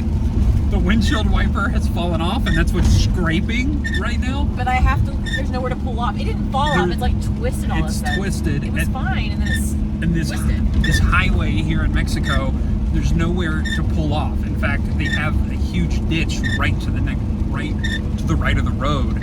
And so if we were to pull off, we would fall into the ditch. And so we just have to keep driving. There's literally nowhere to stop. And it's raining, and it's not. Thankfully, it's not raining that hard.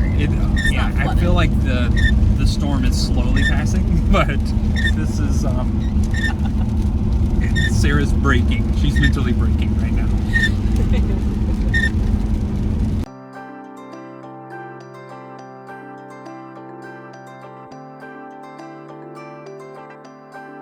The diagram wrong.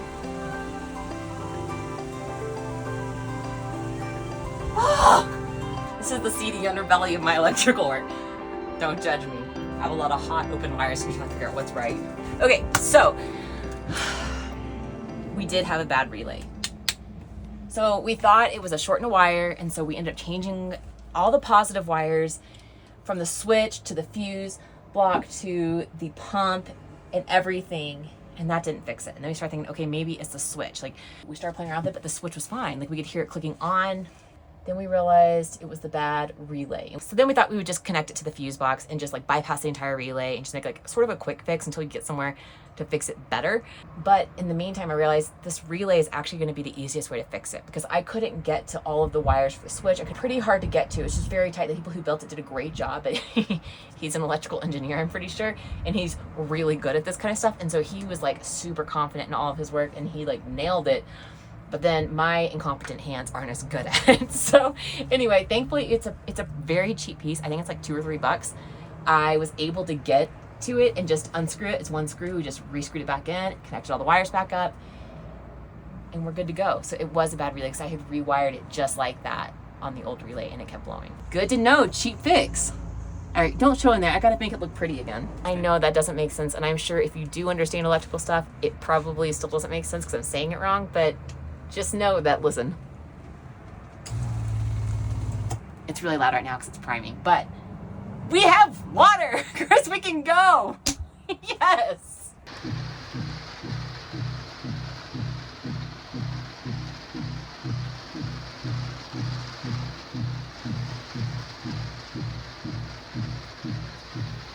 Documenting this because I don't want to forget.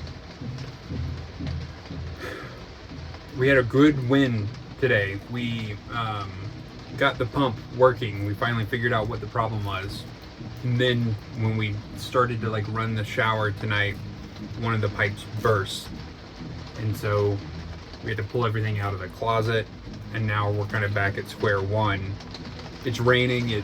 Normally when it rains, it's kind of soothing in the camper, but tonight it's just more annoying. And yeah, so we are still have a full tank of water, but we can't get to it. And then if we drive tomorrow, it's all going to like pour out onto the floor. Once we fix that pipe, then we have to get the correct parts here. So just a really, really frustrating first 5 days in the truck. Like Sara said, our water pump broke. So changing a water pump is pretty easy, but here in Mexico we ran into a problem that they didn't have the exact fittings that were used in our truck. And in fact, there's this small little T that we've been trying to get and nobody carries it. Nobody. We have to import it from the US. When it came down to the water pump, we basically had to MacGyver this thing. What does that mean? MacGyver is a guy back in the 80s who could build a bomb out of toothpicks. And Really? yeah. That's what the premise of the show was? Yeah, he could build anything. And so that's essentially what we did. The little T-valve had broken off, but what Sara did was so genius. I don't know if it was genius. Somebody's going to watch us and be like, that's a stupid move. That's going to backfire soon. But for now, it worked. I packed a little thing of plumbing epoxy, so it's waterproof and it'll seal. The most important parts of the T were going from the hot water heater to the indoor shower.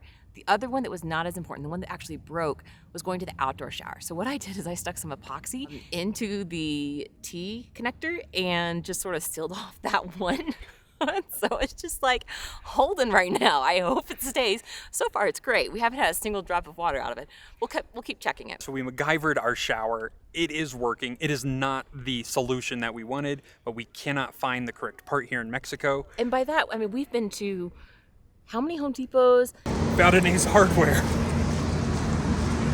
Be known that it is 7:30 on a Saturday night. We have a gym bag with us to go to a public shower because I haven't showered in 3 or 4 days. In case Ace Hardware does not have the piece we need. We have been to, how many stores have we been to now? 5 or 6. People have it either in just the basic connection without the T, or they have it in a size too big. Here we go. Literally nobody can get us this part. We mentioned that 2 things broke in the truck. Water, and then the Starlink. The water was stinky. That was a stinky few days, like literally stinky, physically stinky. We hadn't showered in a while. It was pretty rough for a few days. I was right. But Starlink, if you don't know, yes, we do YouTube. Yes, we have a website. We do all these creator things, but we also work on the road. We also freelance, and the internet is very vital to our business in order to stay in communication, keep working, keep the lights on, keep gas in the truck. Diesel, we don't put gas in that truck. That's true. We have 3 solutions. One, we could just get by on using like eSIM data until we get back to the States and take the Starlink back with us then and try to get it fixed and figure out what's wrong.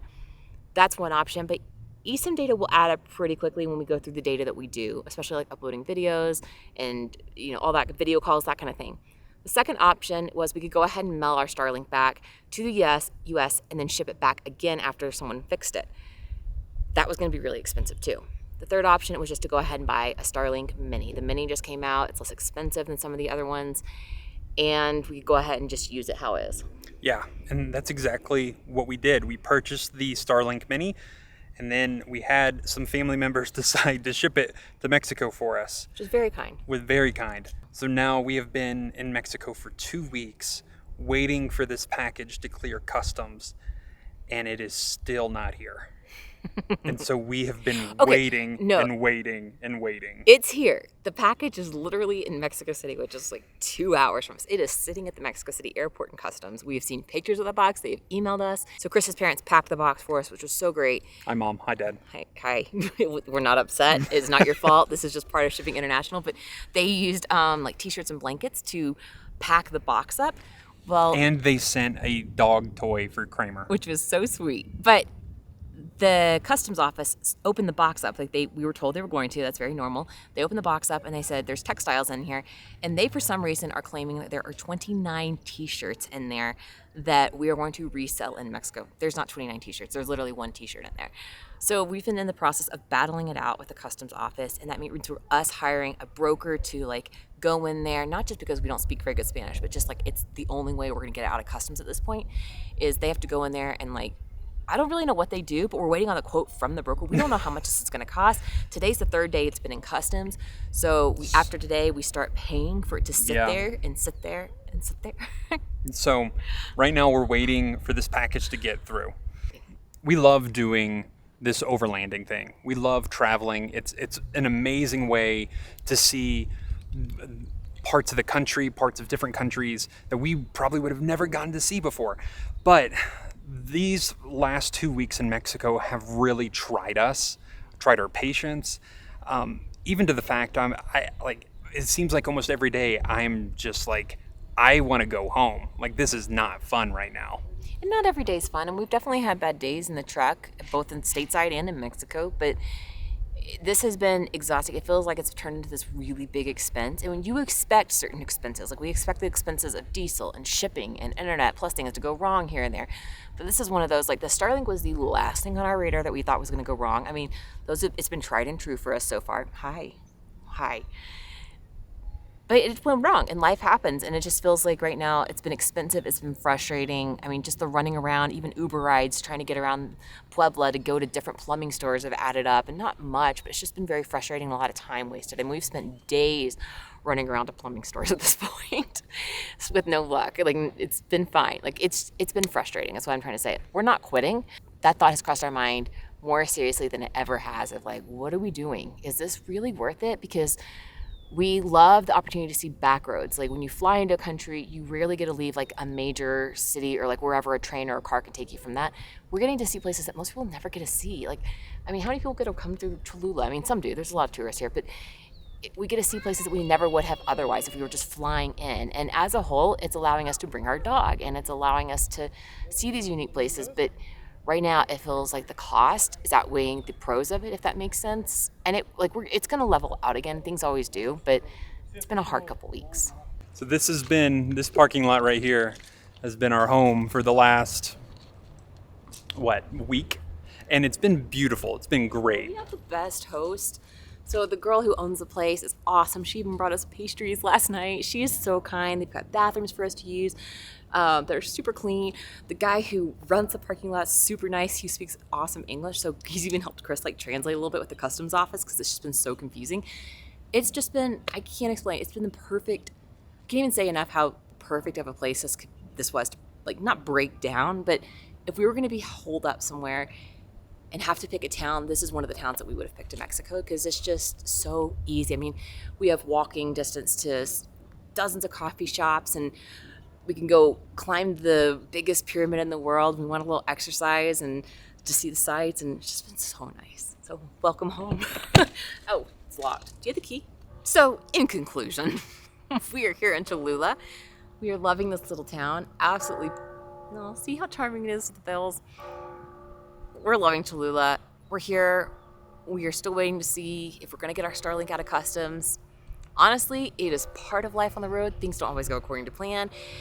And I will say that it may not sound like we're the most flexible people right now, but Chris and I have had a pretty good history of rolling with the punches. I mean, I don't know if we've said this in a video before, but literally a week into being married, we got back from our honeymoon, and that next week, Chris was fired from a brand new job. And we had no job our first 3 months of marriage. We were living off our tiny little savings account.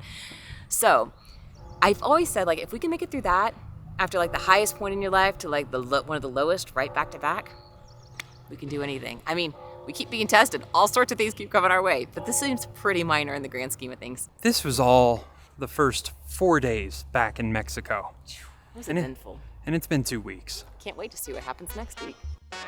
So currently we're stuck in Mexico waiting for a package to clear customs, so we decided to drive 2 hours north to go explore one of the world's largest cities, Mexico City.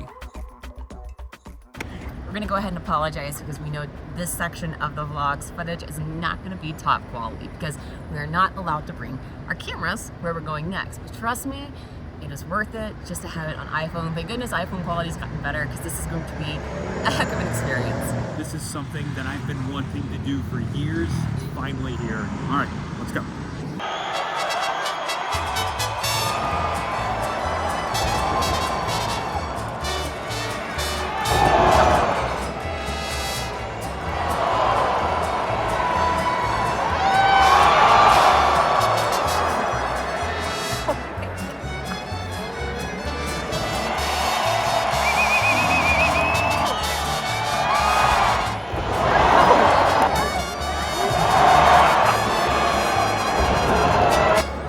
Best thing we've ever spent money on in a long, long time.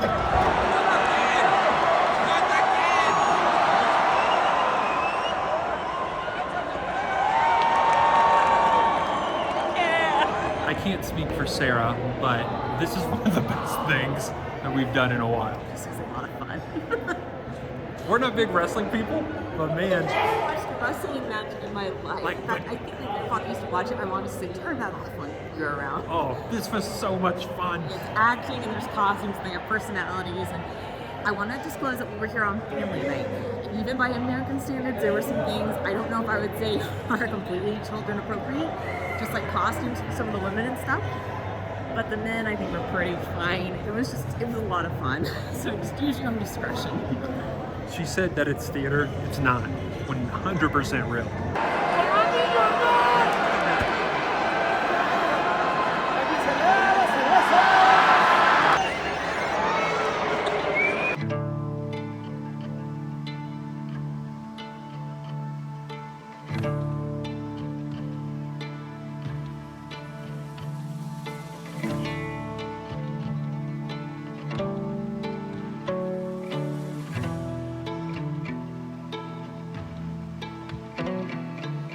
One of the things that always surprises us about Mexico City is the green space. It's like we only have a couple days here in Mexico City, but one of the things we really want to do is get back over to this park that's located in Condesa. It's absolutely beautiful. When we were here for a month in 2022, so it's been a couple years, but we stayed just a couple blocks from here and we walked over here every morning. We got coffee at different cafes along it, and then we would take Kramer to walk in the park, get a bunch of exercise. There's even an actual dog park in there, like an off-leash dog park. So if you hear a lot of barking, that's what that is. It's shaded, it's beautiful. Even if we only have 2 days, we just want to sit and drink coffee and people watch. It's good people watching and dog watching.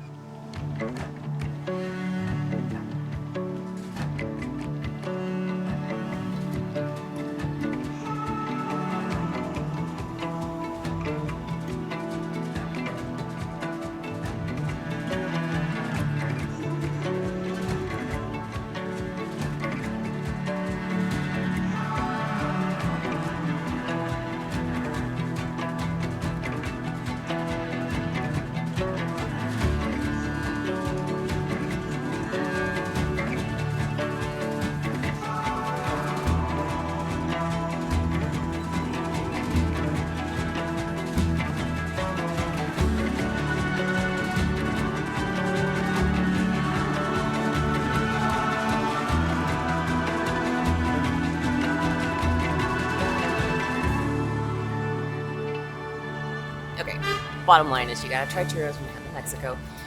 Mexico City has one place that is delicious and it is the most recommended. It's called Churro El Moro. And there's a few different locations in town, but we also heard that this place is really popular for churros. It's called El Convento and it's the convent. Where do you think one finds a special churro dish like this? I like this little plate. How cute are they? These are stuffed. You see, it's got the whole... So this churro is their breakfast churro. And I was having a hard time. I was like, what is that flavor? It's leche, which is milk. It does taste kind of custardy, but it's really good. I was laughing. I was like, haha, this is breakfast? This isn't breakfast food because it's so sugary. And then I started thinking, I was like, well, Americans eat Captain Crunch and cinnamon rolls for breakfast, so do as the Mexicans do. When you order churros, you have to get a chocolate one. It's part of the natural order. Very good. Real chocolatey. Hence the chocolate on the churro, but... My one critique, and this is nothing against them. The churro, I actually like the taste of the churro itself and the texture of it more than El Moro, because I feel like the few times I've been to El Moro, they've been a little bit drier, but maybe that's how they're supposed to be. I don't know. I like these because they still have the crispy outside, but they're a little soft on the inside. They're easier to swallow. Sometimes the El Moro ones are just so dry, it's like just a little hard to swallow. My only critique, though, about these is I saw on the menu it's Hershey's chocolate, and considering that chocolate is from Mexico, I would have expected like a homemade chocolate, which I believe is what El Moro is more known for. So if you want a good cheap churro that's not overpriced, this is a good place to come. Just don't necessarily get the chocolate because that might not be what they're best known for.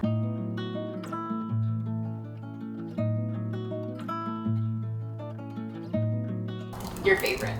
You know my favorite? Entonces everything.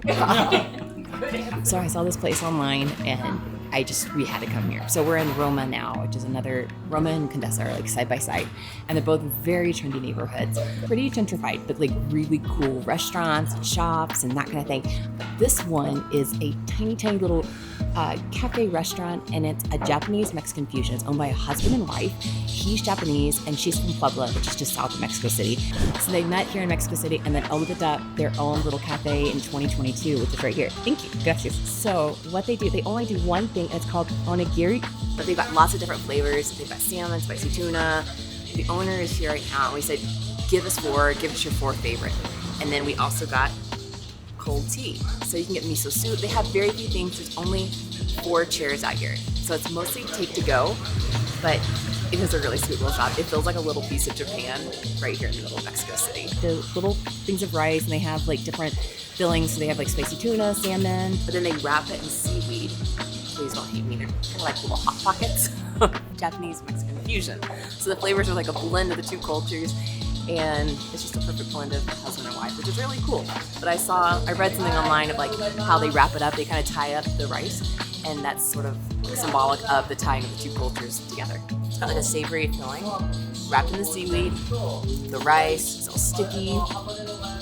Y'all know we love our Mexican food, but it is nice to have like a little variety in flavor. And that's sort of one of the things about coming to Mexico City that's really fun, especially in this area, is you get great food that might not be traditionally Mexican, or there may be like a really unique take on traditional Mexican food. But this, having a little Japanese, little Mexican fusion, it's pretty good. It's a nice change of pace. One of the nice things about this shop being rather small is that you're able to sit on the sidewalk and just chill. Like, it was just fun just eating here and just being kind of quiet and nice, and it's very relaxed.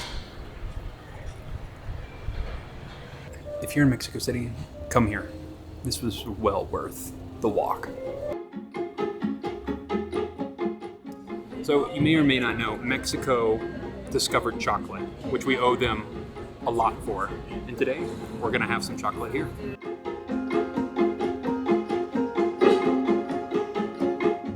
So chocolate has had a little bit of change since Mexico was colonized, because when it was colonized, the Spaniards brought over cows, which eventually meant milk in the chocolate. So prior to that, they would put water in the chocolate. And then once it was colonized and there was influence from Spain, it was milk and chocolate.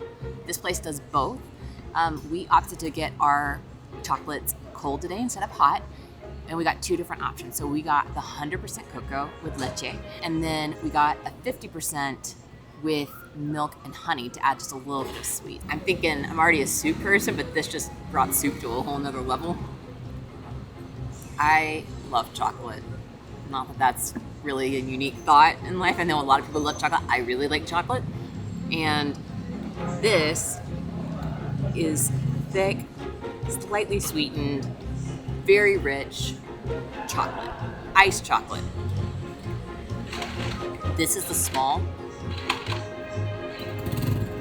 This is the small size.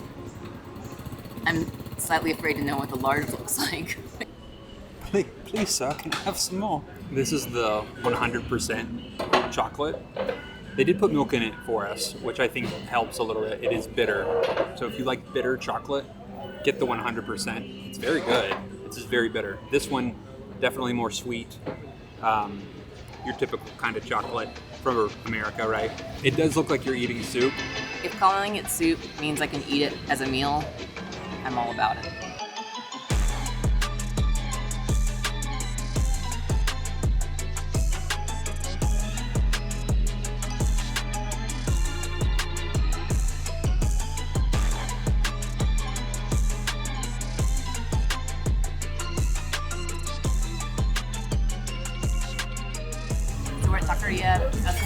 De Leon.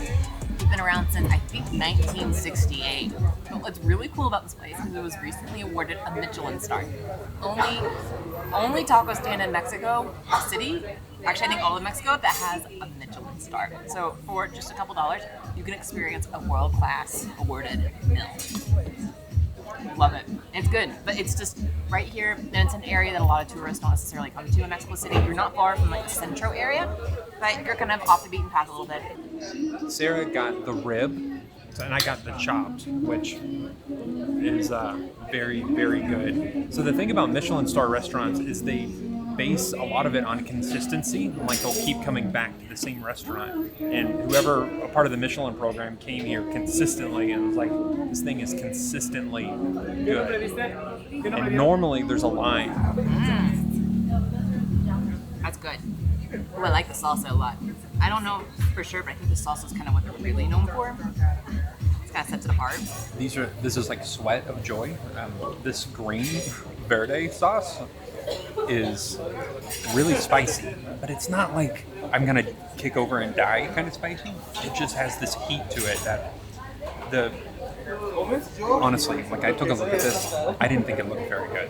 Like I just didn't. But then once I had a bite, this is one of the best tacos. It's very, very good. You gotta trust the Michelin man. And maybe it's just me, but I didn't actually know the Michelin stars came from like the Michelin Man organization. I had no idea there was relation there until like a year ago. I like my coffee black, no milk, and hold the sugar, please. Can't take too much because the jitters just ain't good for me. Sunday brunch time here in Mexico City, and we were already very close to this place. We featured this in our first Mexico City video about 2.5 years ago. So apologies if it's a repeat for some of y'all, but it's called Panaderia Rosetta, and it's a very famous bakery. It's actually been featured a lot on like Somebody Feed Phil on Netflix, which is one of our favorite shows. And this is their second location. We haven't been to this location before. They're not too far apart from each other, but we've only ever been to the original one. This one looked really small from the outside, but then they're like, no, we have a whole rooftop upstairs. So this one actually is larger, it seems like.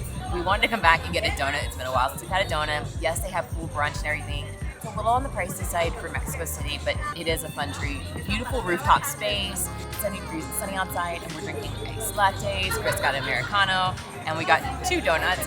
So we got the mango donut, and then we got this one the last time, and we decided to get it again. It's a fig donut, and one of the most commented things on our first Mexico City video is I asked what kind of fruit that was on top. And then I think people thought I was an idiot because I didn't know it was a fig, but I know now.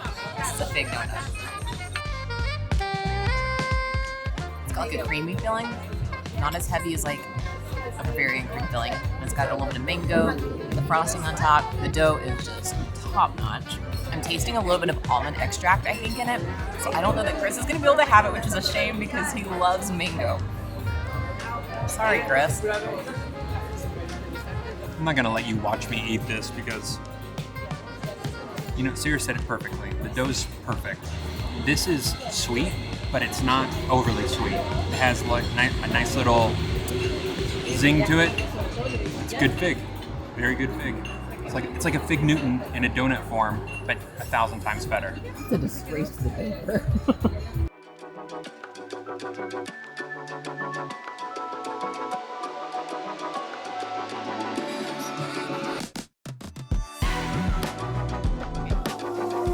Happy Sunday in Mexico City. So every Sunday, this is Avenue Reforma, and they close it down for pedestrians, cyclists to just enjoy from the morning till around like I think 1 p.m.-ish.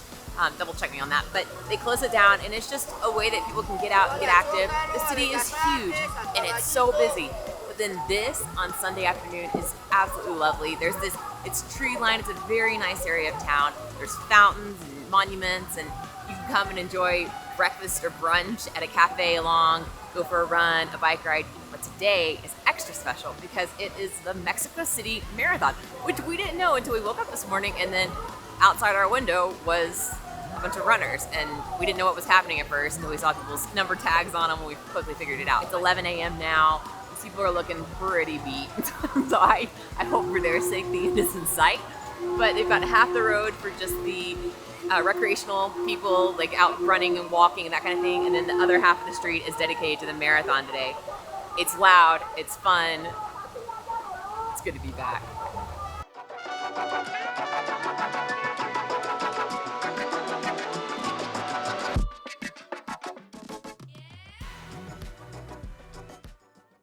Welcome to Oaxaca. Now, when most people think of Oaxaca, they think of amazing beaches and food. lots and lots of food. Oaxaca is known as the cultural capital of Mexico, and during our time here, we're on a mission to experience and learn as much as possible about why that is. So, to give you a quick overview, Oaxaca is a state inside the country of Mexico. We're spending most of our time here in the capital city of Oaxaca de Juarez, which is located in the mountains a few hours away from the Pacific coast and just about 6 hours south by Mexico City by car. So, without further ado, here's everything we had a chance to experience during our all too brief time in Mexico's Oaxaca de Juarez.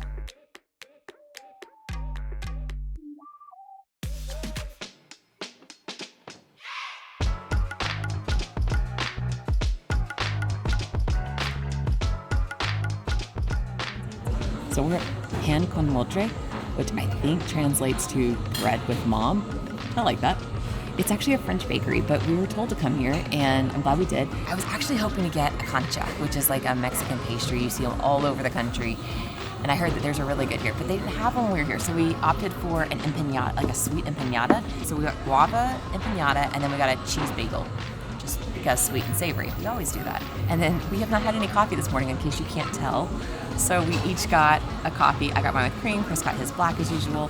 But look at these little cups. Aren't they so pretty? I love the little saucers on them. Coffee's very hot right now. Also, I like these glasses.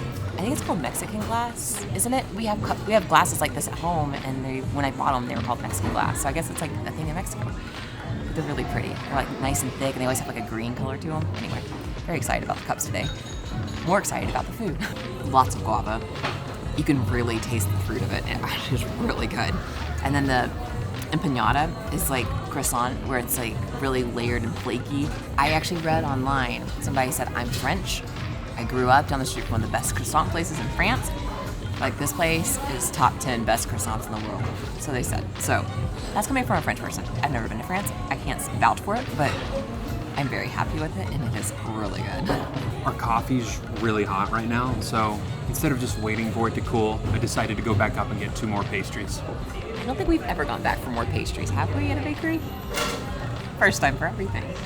Y'all, we are enjoying Oaxaca, but I feel like we need to say, if you haven't watched our last 2 videos, let me just fill you in and say, it's been a rough few weeks, and we're on the up and up, but I think Chris and I are both a little bit frazzled in the sense of like, sensory overload. It's been loud, it's been stressful, we've been on edge, like wondering if something else is gonna go wrong in the truck, or the traffic's been a lot. It's been a lot the last few weeks. And while things are slowing down again, I think we're still recovering. And I think we're just enjoying sitting here for a minute and just being still and eating sugar. This one he can't share. It's the dulce de leche roll, and it has pecans on the outside, or walnuts. And then he got the cardamom roll. So I'll try a pinch of his. He can't have mine. Actually, you could have mine on the other side. You can try it. He's not gonna risk it. Okay. I'll just enjoy it all for myself. It's the same flaky dough, like a croissant, swirled up, and the caramel on top. It's perfecto. Like Sarah said, the dough is fantastic. It's very flaky. It's got cardamom on it, which has like this cinnamony kind of spicy feel. It's just ever so slightly, not overbearing, very good. And they have a little glaze, so you have a little sweet, little spice. It's good.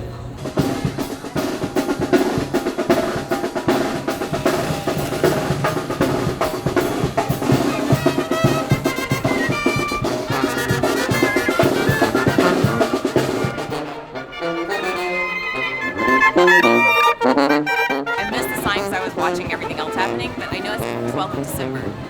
Their federal holiday, their Independence Day, is on Monday. But I don't think that's what this is, because I didn't see a lot of like Mexican flags. It was like more traditional Mexican kind of stuff. This is a calenda. Mexicans have calendas or parades for many occasions. It could be religious events, weddings, graduations, but this one just so happens to be a celebration of union workers here in Oaxaca. So the one difference, according to Mexicans, between parades and calendas is that the parades are to be spectated. You're outside the celebration, but calendas, you are in part of the entire celebration, which means you're invited to participate. Let's go.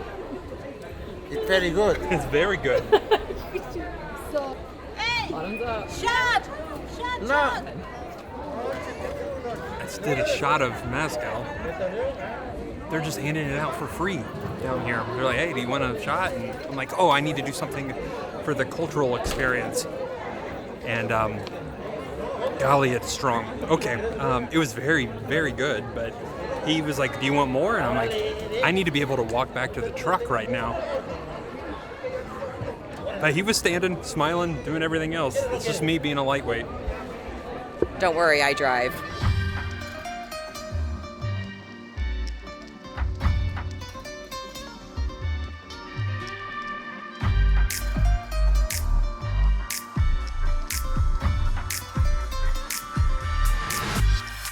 What's his name? Kramer. Kramer. Kramer, yeah. Kramer.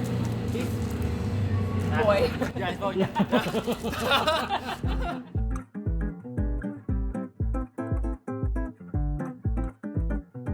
I saw this place online. We love good coffee. And one thing we're really excited about being in Oaxaca and heading into Chiapas is that we're heading into the coffee region of Mexico. Previously, I think I've only ever had coffee from Chiapas. They do grow coffee in Oaxaca too. This place works with about 300, I want to call them like micro farmers around Oaxaca. So all the coffee that they use here is sourced from the state of Oaxaca, which is really cool. So they have sort of a sustainability practice. They want to make sure it's like environmentally friendly. And then they also want to support small farmers, especially like indigenous farmers. And they also support like women farmers, trying to, help them create a thriving business that can grow, and they support them by buying the coffee beans, and it's just really cool. So I like that, Oaxaca is so unique and it's so varied in its culture and its landscape, and they are giving lots of little samples of that just in their coffee from 300 farms. It's always great when we can find a good coffee shop, but then it makes it 10 times, a million times better actually, when we find a restaurant or a coffee shop that has this give back component and thinks more about people than the profit. And this is very good coffee, but also a very good cause behind it. Love a good dog-friendly cafe.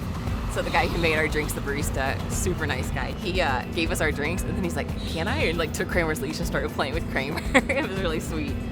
Kramer has been acting like he's exhausted walking down the streets. He's just been dragging his feet all morning, and then this guy plays with him. He's just a puppy again. So I know he has the energy.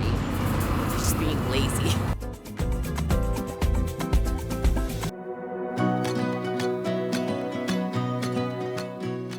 Technically, we're not in Oaxaca. We're right next to Oaxaca right now, but this is the town that we've been staying in. It's a really sweet little town, probably like 10 minutes outside Oaxaca, like super close. This town is just, it's quiet, it's quaint.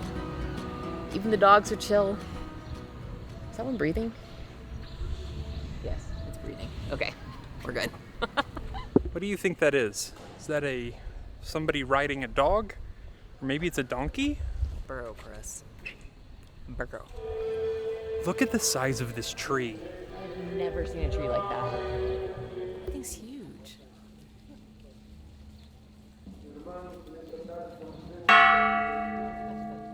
It's 4 o'clock. Got 2 more coming. So this tree is they're estimating about 2,000 years old. I've never in my life seen a tree like this. It's some sort of cedar, and it's just, it's not as tall as like the sequoias or something, but the base of it, it looks like lots of little trees pulled into one, but it's actually one giant tree. It's incredible. It's only 20 pesos to get in here to see it, so it's like $1 a person. Totally worth it because it is gorgeous. And I think there's a church service happening behind us right now, so this is a church. I'm guessing it's 4 o'clock mass.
way this works, it's like a market hall. And you walk down, you see all the pieces of meat, and you can say, hey, I want some carne asada. And they will grill it and put vegetables with you right there. Everybody is calling out to everybody. Like, you pass each booth, and they are calling at you saying, hey, come taste mine. Mine's better. And she is cooking up a storm. It is hot in here. It's really hot. Yeah, you can see all the smoke around. It is hot on the grill. There's not a lot of ventilation in here. It looks very good, but it's grueling. I can tell it's grueling, and I'm not the one cooking. Okay, so made it out of there. So I bought some tortillas, and we have the meat, and then you can have vegetables fried with it too. So they'll cook everything right there.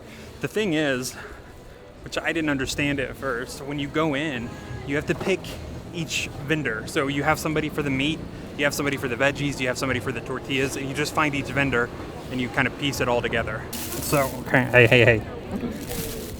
So all of this, like with the tortillas and the carne asada, it's about 120 pesos for four tortillas and carne asada. Don't do what I did. Like I said before, you have to go to each vendor, and I didn't do the veggies in time. So she fried all my meat, which is great, but now I just don't have any like veggies to go with it. So it's just tortilla and meat, which is not a big deal. It's fine, but it probably would be better if I did the correct, proper order. Oaxaca is the food capital of Mexico, is what we've been told. Also, very much a cultural capital too. A lot has happened here. A lot of different cultures represented here. But the food is obviously very appealing to us because we love good food. And one of the things I read to try was carne asada. It's very popular in Oaxaca. I don't even know if we've had carne asada since we've been back in Mexico, but carne asada is beef, and then it's very smoky tasting. What makes it different is like the smoky flavor to it, so it's very tender. This is almost like a steak that we have, and there's like a sausage kind of chorizo flavored beef too. So even though we didn't get like all the veggies and didn't do it right, I really just want to taste that smoky flavor of the carne asada, and I do, and that's delicious. I will say, I don't usually like carne asada, it's not usually my favorite, but that, I would get that again, definitely. That's really good. So this has more of a chorizo sort of flavor. The tortilla, I love their handmade tortillas. Like, you can't go wrong with a nice tortilla here in Mexico.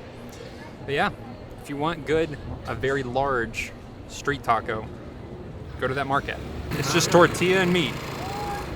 Someone help us and tell us how we're supposed to eat this. I know we're gonna have people from Oaxaca or from Mexico who are watching this. We know we're supposed to get the veggies. Tell me what kind of sauce or salsa you put on it with this. I wanted to taste just the meat flavor. I tasted it, it's delicious, but tell me how you like it.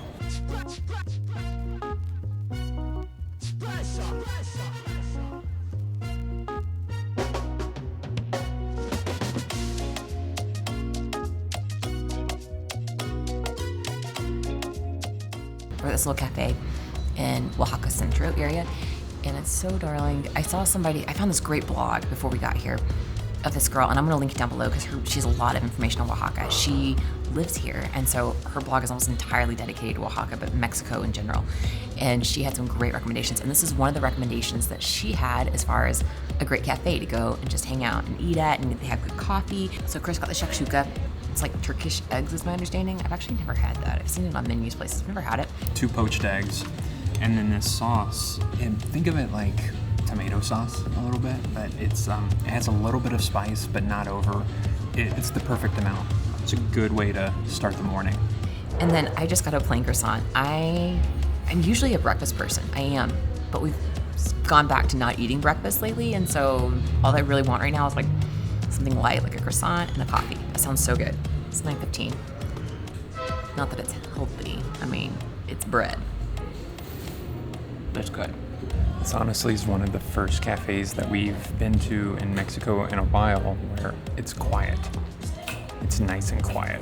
So if you're looking for a little sanctuary to drink your Americano, have your croissant, do whatever, I would come here. It's a very, very nice and relaxing setting. Today we are at Hacienda Santa Marta.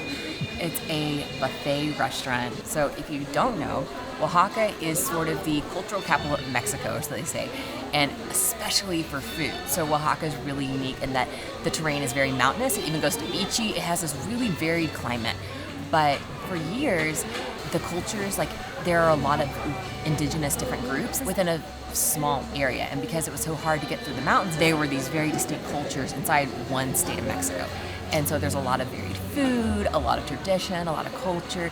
So we came here because we were struggling. We were trying to decide, how are we going to get all these foods in for Oaxaca? How are we going to possibly try all the things? And then we found this buffet place. We were like, if you want to try the foods of Oaxaca, go to this restaurant. It's primarily locals. People love coming here for their birthdays. And yeah, here we are. We've got our stretchy shorts on. I wore my loose overalls. It's because I'm getting today. I hope I didn't make a mistake. It's all about eating. So let's do this. You get a little welcome mezcal shot. Do you do it as a shot or do you savor it? I think you savor it, don't you? It's like a smoky margarita. Got the salt around the rim with a little tahini. First time I've ever liked mezcal. I don't really know where to start. They make, I saw one place say over 100, another place say over 200 dishes a day. So I'm just gonna start going for it.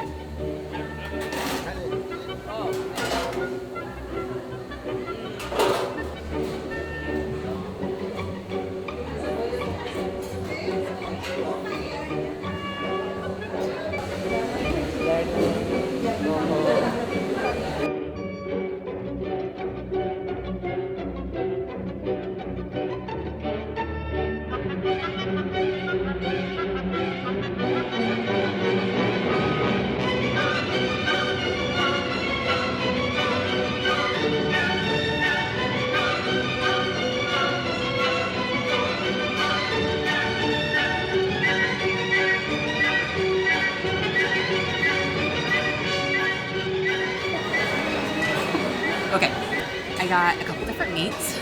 It looks like carne asada. Definitely got mole negro, which is very popular. So there's lots of different kinds of mole, but the most popular for Oaxaca is negro, which has, I think it has like over 30 ingredients in it, but it has nuts in it, so Chris cannot have it because he's allergic to all nuts. It has chocolate and nuts, and it's just really flavorful, and it's a really rich flavor. You have to taste it. It's almost like, this is probably not going to sound appetizing when I say it, but it's like peanut butter and chocolate. Like, I love that combo, but it's not like that, because it also kind of is like that. It's a creamy texture, but it has so much happening. This appears to be, there's a chili, and then it's stuffed with meat, and it's battered and fried. Think of it like a Mexican Hot Pocket. Pepper, spicy.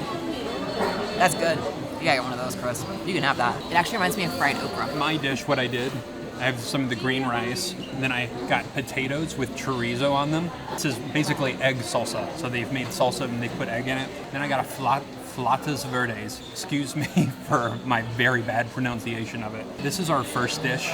It's already a lot of food. So if you come here, remember it's buffet. You've got to pace yourself. No bread whatsoever. Oh, and they brought us some tortillas. It doesn't look appetizing. I'm so sorry. I will say, some of that's not my fault. Mole, as delicious as it is, does not make the entire plate look appetizing. It's just dark and runny. It's good, but it makes a mess. So this is called Aztec soup. And it's more like a really thick broth, but there's nothing chunky or anything in it. One thing I have seen only in this area of Mexico, like in Puebla, I think it's the first time I saw it, and then like down here in Oaxaca. I've never seen these in Mexico. Maybe we've seen them and I just don't remember it. But it's a green chili, and it's got this pretty cream sauce on it. It's got, looks like walnuts and cilantro and pomegranate seeds is what it looks like. I'm gonna try it out for y'all. Somebody's gotta do the job. So I'm gonna try it out for y'all and see what it is. It's so pretty though. But it's like, I don't know if you noticed it, but it looks like their Mexican flag with the green, the neutral, and the red. This is gonna be a hard one for me to put my finger on. The pepper's not spicy. Like, I was expecting it to be really spicy. It's not spicy. It almost tastes more like, it's almost got like the freshy crunchiness of like a bell pepper. It tastes like barbecue chicken almost. Like, it's got a little flavor to it, but it's kind of light, like a chicken, like a white meat. Sorry.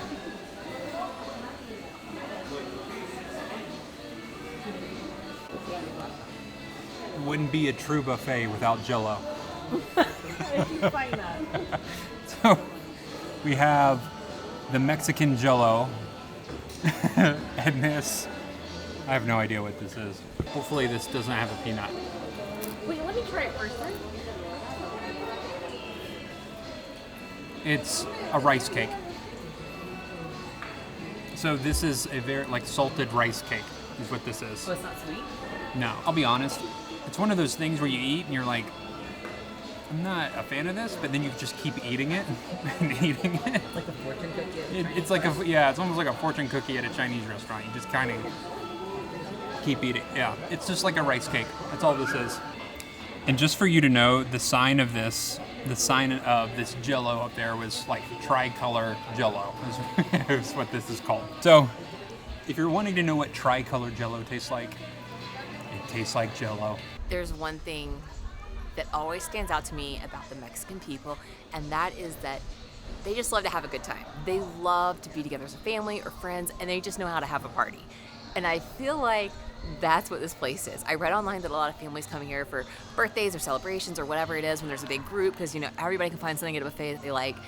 And then you come in, and it's so colorful. And then you come out to the back, and they've got, like, kids' playground, and they have this plane that you can get in and climb on, and lots of, like, a huge lawn for kids to play on, and they've got, like, riding machines and foosball, and it's just one big party. I like it. And I didn't see any other tourists here when we were here. It doesn't mean that there aren't tourists who come here, but I liked that it felt like we were kind of in somebody's house having dinner with them and celebrating a birthday, even though we were sitting alone. Anyway, I don't know if that makes sense. This restaurant we chose, it had over 5,000 reviews on Google and pretty highly ranked, like 4.5 stars, 5,000 reviews. That's really good. And we chose to come here because we wanted to try as many things as possible. Now, some of the food was really good. Some of it was okay. It wasn't nothing was really bad. I would just say that this is a great place to come and try as many things as you want, and then figure out what you like. Figure out what Mexican foods really are your favorite, and then maybe go somewhere and find somewhere that specializes in that, like whether it's mole or tamales or something like that. But this is a great place to come and figure out what you really like. And they have so many options, things I've never seen before. And we've been in Mexico for how many months now? We've probably spent 6 months in Mexico in the last couple of years, and I'm still seeing new foods. Hey, can we go climb on that plane? Oh, absolutely. Let's go. Come here. Looks like Boeing's handiwork, doesn't it?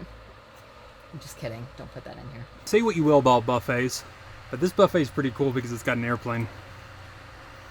It's a pretty nice buffet. This was a fun experience. I about- don't think we've ever done a buffet on our trip. Can you think about imagine every Golden Corral having a plane outside? Why do you keep referencing Golden Corral? Because it's a buffet. Yeah. Do you know how you get out? I guess we got to go up here. I don't like this. I'm scared.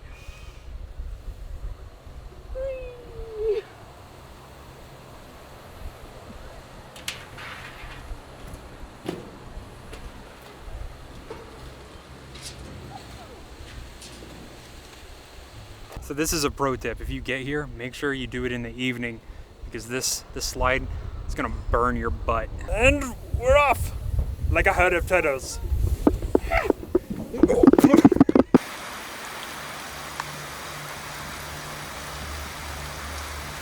Stuck on the side of the road, and we heard a loud pop and smoke started billowing out. But we're just on the side of this mountain and we don't feel very safe. It's rainy. This is really, really steep grades up these mountains, and it's wet now, it's getting dark, and it's just crazy. It's crazy.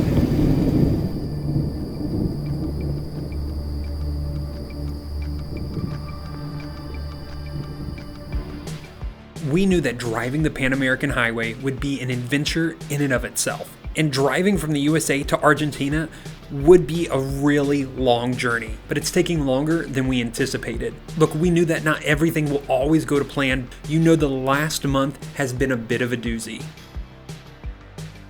With delayed packages, water pipes bursting, and taking out telephone poles. It's been anything but boring. I feel so bad. So after exploring and setting up a routine in Oaxaca, Mexico for the past week, things seem to be finally getting back to our normal, and it's time to finally leave and continue our journey south.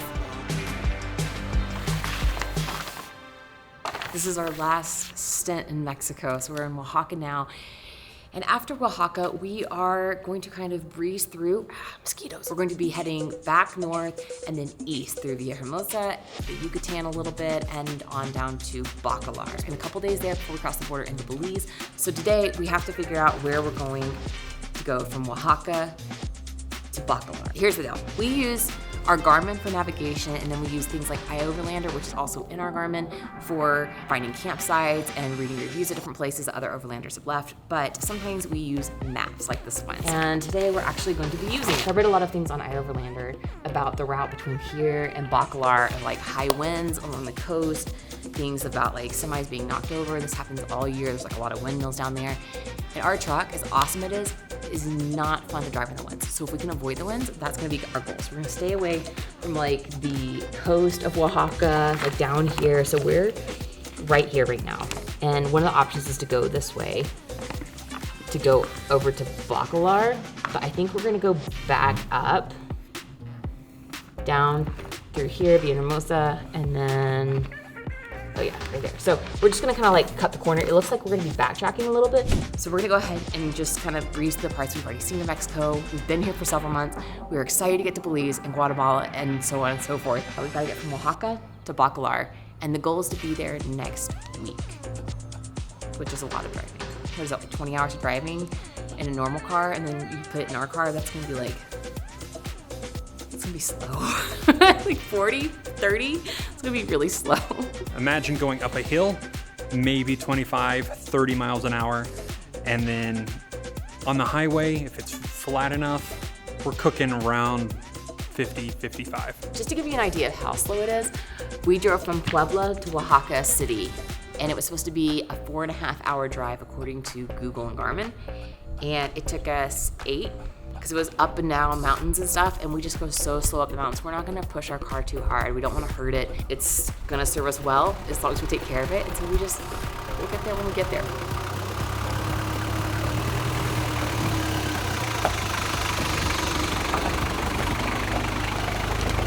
Road trip starts now. We're going. All right, adios Oaxaca. Onward.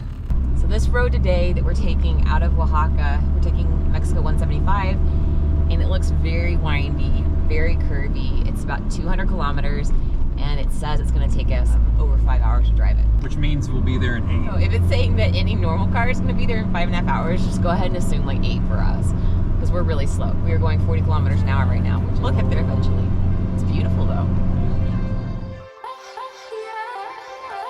There's trouble down the pipe, son, and some of it you can't resist.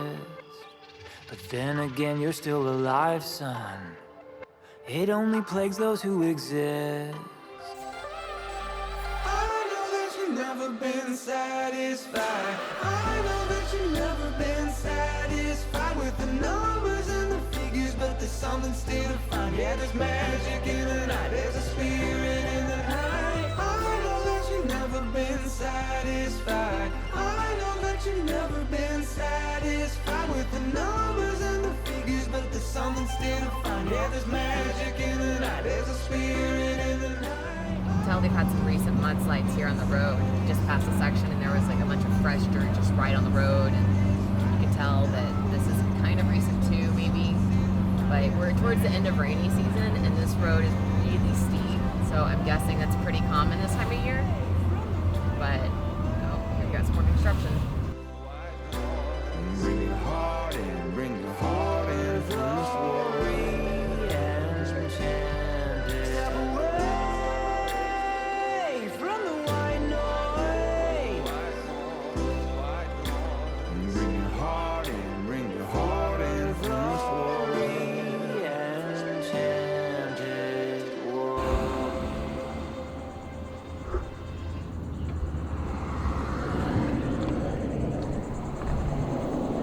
Not bad.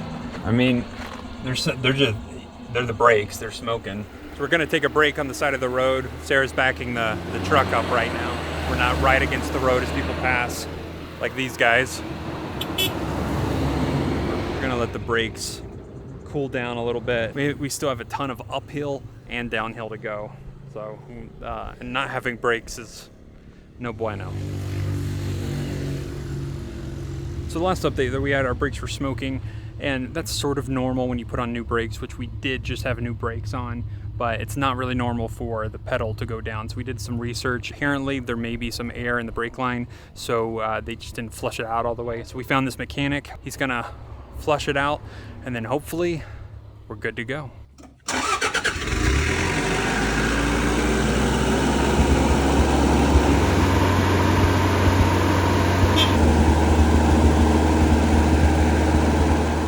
So thankful we found these guys.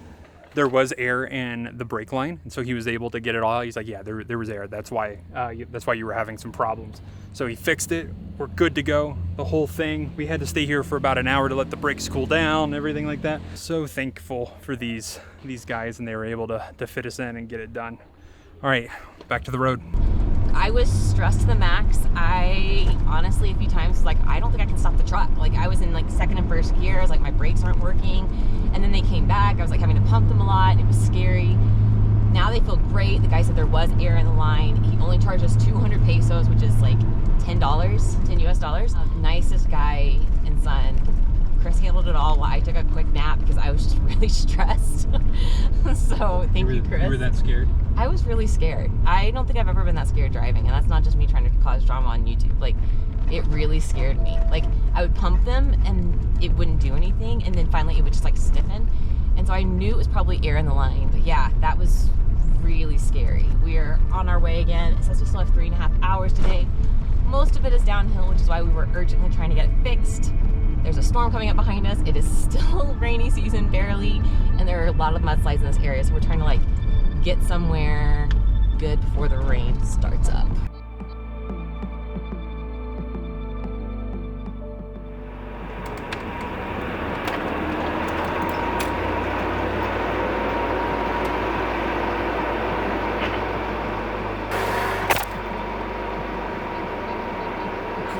So we just left that little town where the guy, Kramer, helped us with the air in our brake lines. And we're starting to climb again. We have a couple more 1,000 feet of climbing, and then we go back down, up and down. And anyway, this guy in this shuttle van just waved us down. He's like, stop, stop. And he wanted to talk to Chris, and he speaks English. And I can't tell for sure what they're saying, but I think they're saying you don't want to go this route in this car. He's a nice guy. They're shaking hands. I'm just a little bit nervous about what we're about to find out. Chris is going to tell us. What do you say? Really bad news. What? We're to go all the way back, don't we? We have to go all the way back. What? Oh my gosh. He said up here, he's like right before San Juan, there's a bridge that's broken, and it's going to be 1 to 2 months before it's fixed. Nobody even told us that. No. Google's directing us that way too. Yeah, so, oh no. He's like, you need to go back to Oaxaca and he's like, go down to the south and do the coastline down that way. We would have gotten to the very end of that road and we would have had to turn around. Holy moly. That was nowhere on mine. Somebody on iOverlander went this route just 2 weeks ago and it was mine. He said that it was broken. Yeah, no, I believe him. All right, well. All right, so hang on. This has been an eventful day of nothing. Nothing. I'm so sorry. So what do we do, go back to the campground? I mean, that, like, we're barely going to make it back in time to the campground. But yeah, that's where we need to go. All right. Onward. We had to go right back down the road we had just gone on. So all that progress that we made, we thought we were finally getting out of Oaxaca, was lost. You make it sound like we didn't like Oaxaca. We really enjoyed Oaxaca. We enjoyed it, but at this moment in time, we are just trying to get to our next destination. Yes. So we realized at that point our entire day is wasted. We have to get back. We'll probably have to stay at the campground. But that's part of the experience. So we have to understand this is part of overlanding, is that things are not going to go with the way you expect, and you're going to have these unexpected adventures. That's what we're going to go ahead and call it. We're going to dub it something positive, adventure. So we went back down the road that we had just come down. We knew what was coming up. We had just finished one of the really long climbs. Stuck on the side of the road, and we heard a loud pop, and smoke started billowing out. We think we know that it's a fuel injector problem, but we're just on the side of this mountain and we don't feel very safe. It's rainy. So we decided to call a tow truck because we don't feel safe in the truck. We don't know This is really, really steep grades up these mountains, and it's wet now. It's getting dark, and it's getting dark, and it's just crazy. It's crazy. It was scary. It was the first time I had ever cried behind the wheel. In the moment, I didn't cry. I have to say, I handled it pretty well. I was just trying to stay really focused, like, you know, telling Chris, grab the emergency brake. If I say pool, it was just a lot to manage. I was stressed. I mean, it was pretty scary. So imagine going down the mountain and the car is accelerating and accelerating, and then the brakes are soft. You're trying to control this machine and it's not responding the way you need it to respond in this moment. It was in second gear going down the mountain, and so technically it wasn't really speeding up, but the engine was so loud. I mean, it was just stressful. I thought at any second that it was just gonna give out and it was gonna lose all ability to brake itself with the engine and just fly. Like, that was my fear, because it just felt like it was working so hard. And it was. Yeah. It wasn't stopping. After we stopped, at one point, I cried. I was just shaking. I was like, I don't know. Fireworks. It's like, I don't know that I can get us home. I just don't know. And I managed to get us down that one mountain safely and up the next one. It was on the next downhill that it started smoking, and honestly, felt like divine intervention that it started smoking, because I think in my gut I knew, like, this is not a safe thing to be doing right now. And I think if we hadn't seen the visual of smoke as like a very visual red flag to stop, I'm not sure that we would have. Because I just kept wanting to push myself, like, people do this all the time, you know, this is a great truck, like, it's got to be in my head, I have to just be afraid. But I don't think it was. I think we really made the right call, and it's hard to make that call in that moment.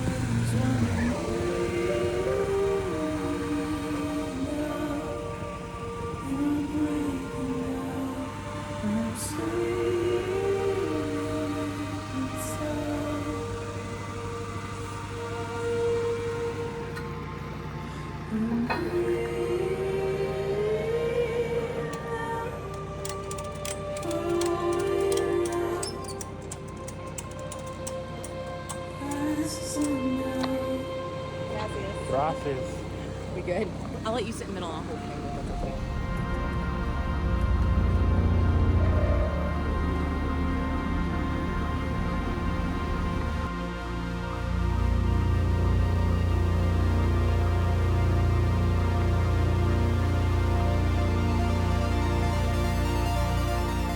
So now we get off the mountain and we have to figure out the problem. And immediately we get an Overlander and we try to find a mechanic.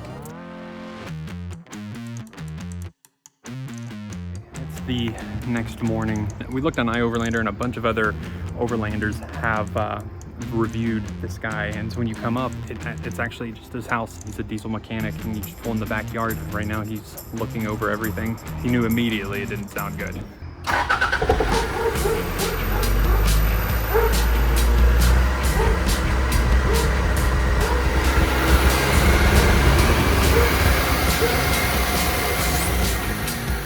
There's a lot happening, so hopefully we'll be able to diagnose it and get this finally on the road.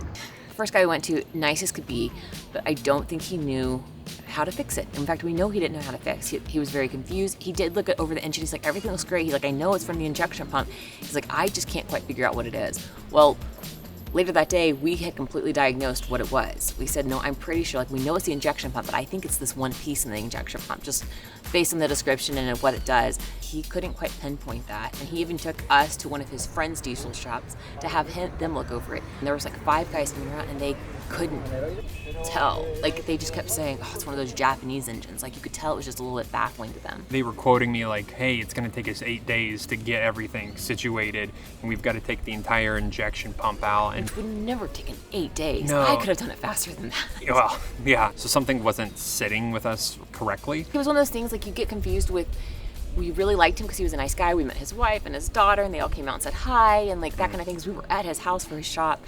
And Chris and I both get confused sometimes of, we like you and we think you're an honest person, also thinking that that means you have good skills, and those don't always go hand in hand. Like, it may be that he's really skillful, but working on American cars or German cars.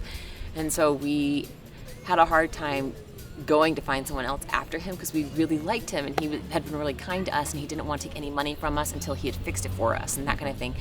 So We ended up finding a second one. Thankfully, right next to our campground, there's a diesel mechanic school.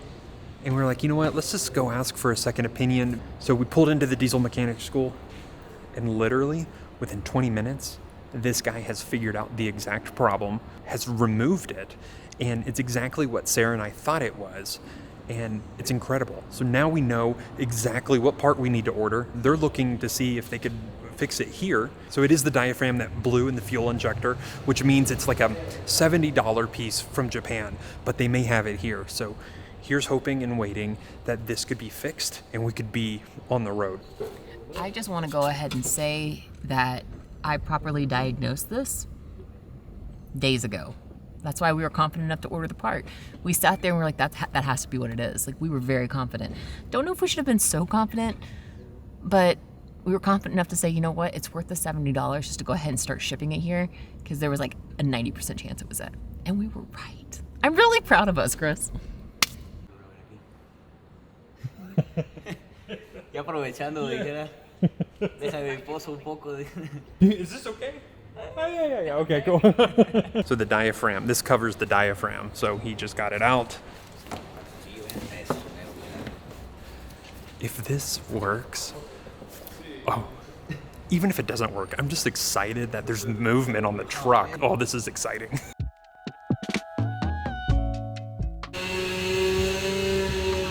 Wow. There it is. There's the hole. You can see it.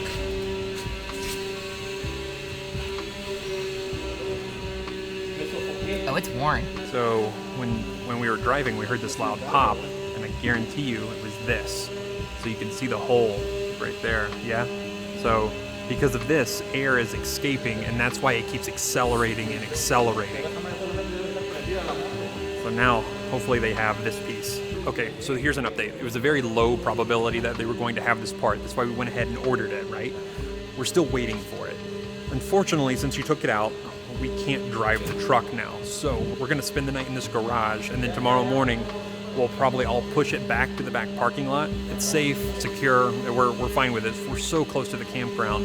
So we'll stay the night here, and then what we may do is leave the truck here for a week or two until the part gets in, and yeah, we'll just figure that out. So Sarah and I are gonna talk about that, figure it out, and then we are so close to getting this done. So.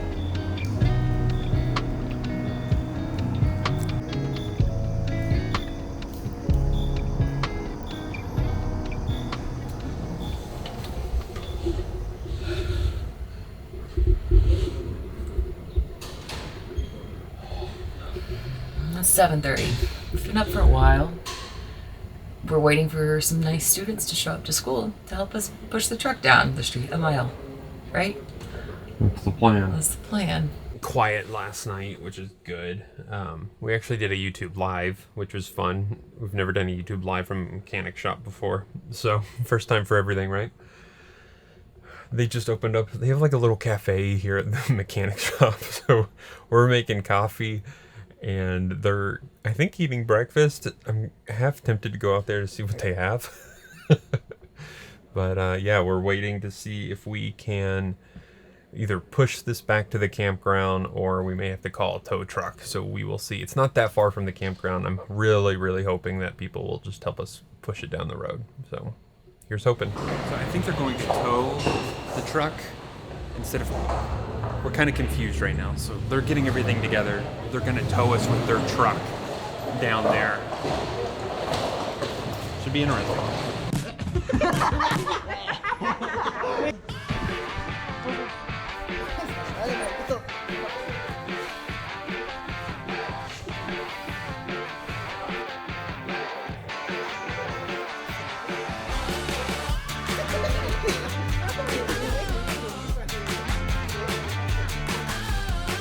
This is not what they signed up for.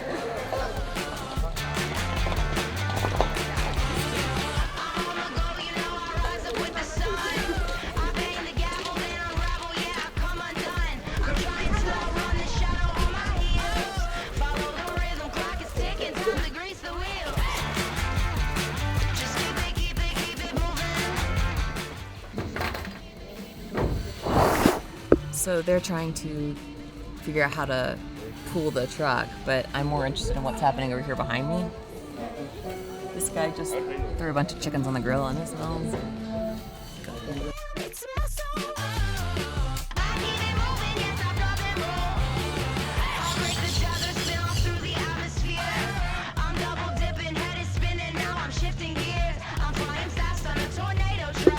Okay. They are towing us.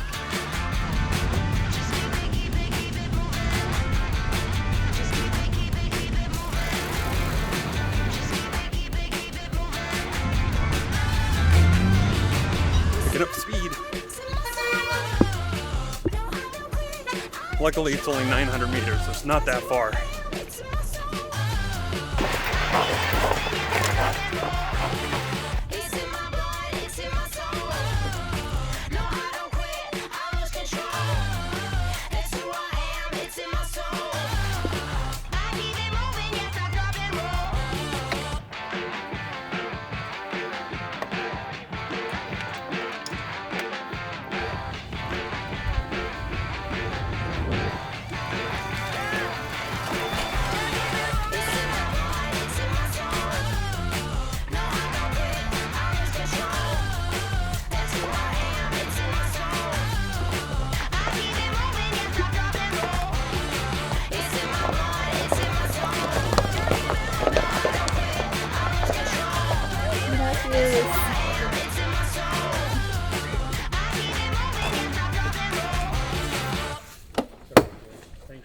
They were just so helpful. I mean, I felt like I was in the way because they were just being so kind and wanting to help us, that Chris and I were just like, we are trying to help you, but we don't know what to do because we don't speak full Spanish, and they could not have been more gracious. It was so nice.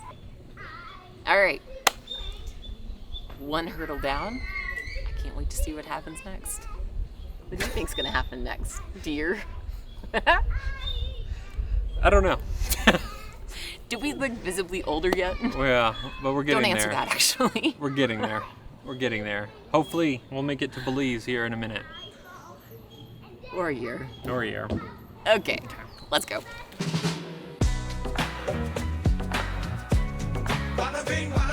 It's another beautiful day here in Oaxaca. Gonna take you along what we do on a normal day while we're stuck, stranded here.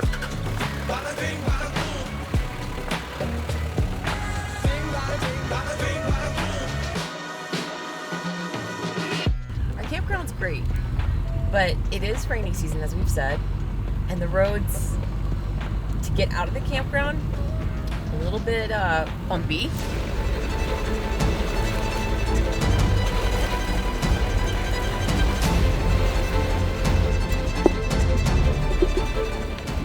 So every time we want to leave, we feel like we have to engage our four-wheel drive. If you've been following along, you know we're waiting for a truck part right now. You're like, well, aren't you driving the truck? Yes. We're able to drive in short spurts around town, which is nice. So it's not going to damage the truck, but we don't want to go too far. I don't want the drama. We're out of coffee this morning, and we're going to take you to a coffee shop that we really like. If you don't know, this area of Mexico has a lot of coffee. Mostly in Chiapas, but there is some in Oaxaca, and we found this coffee shop, and we featured their roastery in our main Oaxaca video, so you can go back and watch that. But they source only from small farms in Oaxaca, and they have some really nice farming practices where they try to empower small farmers, especially women farmers, like women-owned businesses, so it's pretty cool. But their coffee's really good too. So we're gonna go get coffee. This spot in general typically is pretty quiet. It is on a main highway, but I feel like every sort of place in the city, no matter what city in Mexico, is pretty loud. But this is one of the quieter spots that we found, which is nice. And it has a super nice patio for Kramer to enjoy. So naturally after coffee is laundry. So heading to the laundromat right now. We have a surprisingly large amount of laundry to do. It's amazing how it accumulates in the camper. So, but we found a laundromat pretty close to the coffee shop. We're gonna get it done.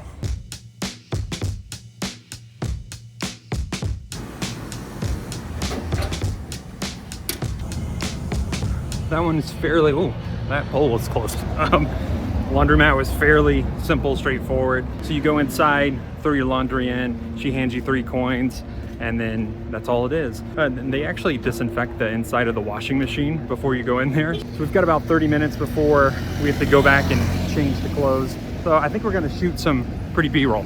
All right, let's do this.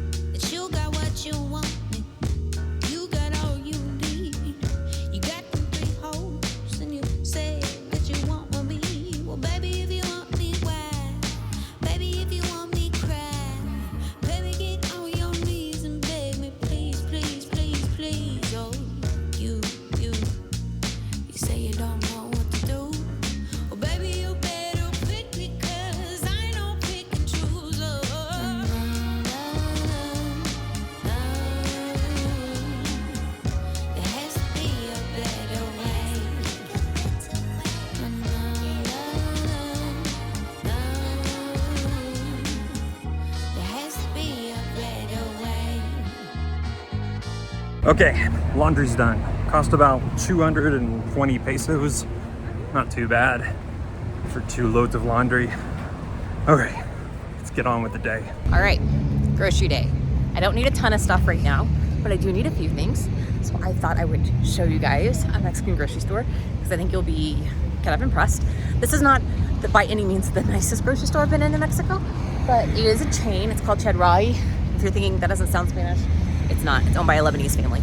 But it's a chain around Mexico, and they're pretty solid. They usually have a good selection of like fresh produce, pretty much anything we need. They usually have like an aisle or 2 of organic and like even imported stuff. So if we wanted like some American foods, which is kind of nice, as a little treat sometimes, you totally get all that here. But I'm gonna take you guys in, show you what it's like.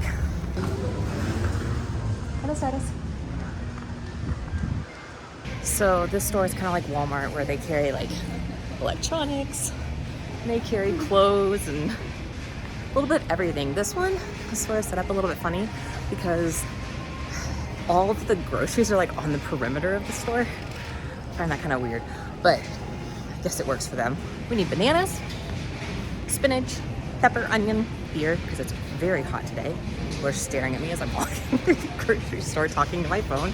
I'll get Chris some Topo Chico too, because he really loves that stuff. And it's so much cheaper here than it is in the States. So the natural section, you've got like Oatly milk. So a lot of things like quinoa, steel cut oats, that kind of stuff that we eat pretty regularly. We can get those here, which is really nice. Saw this the other day and I thought it was so nifty. It's only 89 pesos, which is like $4, but it's an avocado holder. So if you don't finish the avocado, it'll seal it up and keep it from turning brown. First time I've seen a sign of fall here. It's still like 80-something degrees. I don't think it really gets that cold here. Maybe I'm wrong. You know, it's starting to get cool everywhere else. It's late September. And usually by now back home, we would start getting some cooler weather. And there's been no signs of it. For those little pumpkins, I'm like, oh, it is September. The only other sign that it's later in the year, like September, not summer still, is that college football's back.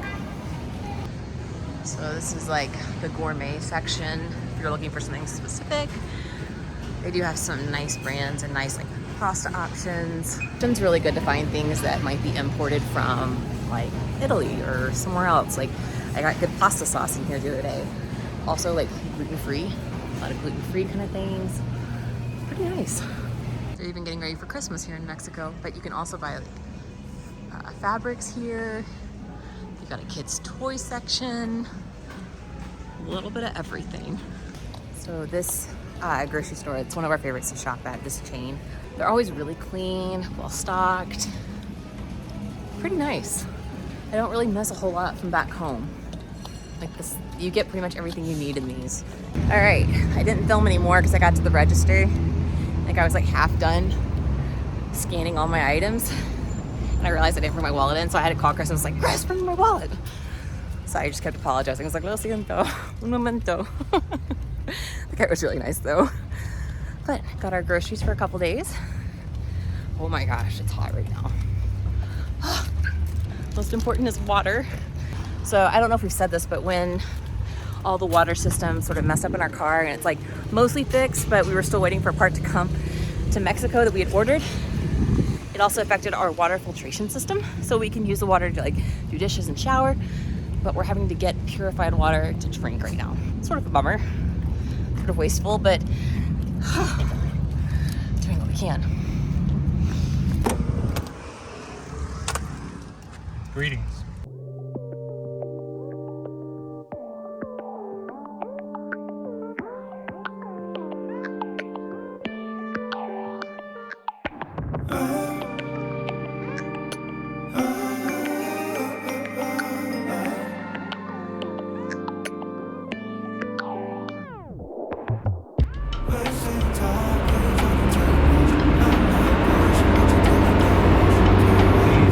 In case you don't know, every gas station in Mexico is full service. You have to get out, they pump it for you. We have a lock on our gas tank, so that's why I get out every time, because I have to unlock the gas tank.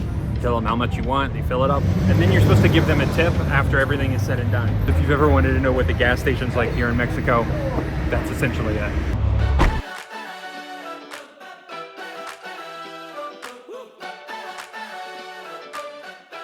Part of our day in the life here in Oaxaca is we're pretty much stuck at this campground as we are waiting for the part to come in from Japan. Every day here in Oaxaca around 4 o'clock, the storm rolls in, and we thought this is the perfect opportunity to show off this beautiful campground. This is probably the number 1 or number 2 campground we found in Mexico so far. It's been top notch. We're paying like $15 or $17 a night to be here, and we're gonna show you guys what that gets you. It's called El Rancho RV Park. We are camped right in the front. They have the front area, which is for families, and I think people with dogs, they wouldn't let us go back to the adults only section. So we're the only people up here with no kids, but that's okay. So they have a family area, and then they have an adults only, which is a lot of retirees and digital nomads. They have a pool. They have perfectly clean showers and bathrooms. They have a covered pavilion area, which is really nice for working outside if it is raining, like it's about to. We can still be outside and not get soaking wet. We have neighbors from Oregon, the Netherlands, France, Germany, Britain, more Americans, Mexico. That's the fun part about traveling and doing this, is you get people from all over the world and you just get to talk. And it's funny, when you're in these kind of places, people gravitate towards each other if they speak the same language, because most people here speak English, which is really nice, but like us and the British people have hung out a lot, and the Dutch people, because the Dutch people speak really good English, and then there's a couple people who speak fluent Spanish, and they kind of hang together. It's kind of fun, but everybody's been really nice. A lot of lights you can't see right now, but they're on the fence. It's secure, it's a high wall, it's got a locking gate. They lock between like 10 and 6 or 10 and 7 during the day, so you're secure. There's somebody here all the time if you do have to get out. It's been really nice, really clean.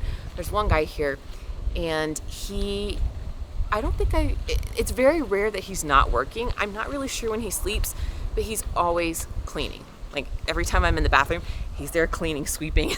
This campground is just so nice. It's got full hookups, meaning that we can plug in our truck and have unlimited water or power. Really nice bathrooms, washing machine. Getting spoiled here. This isn't normal. We don't always get this many amenities. It's a really nice campground. We couldn't have asked for a better place to be stuck, to be broken down. This is about as good as it gets.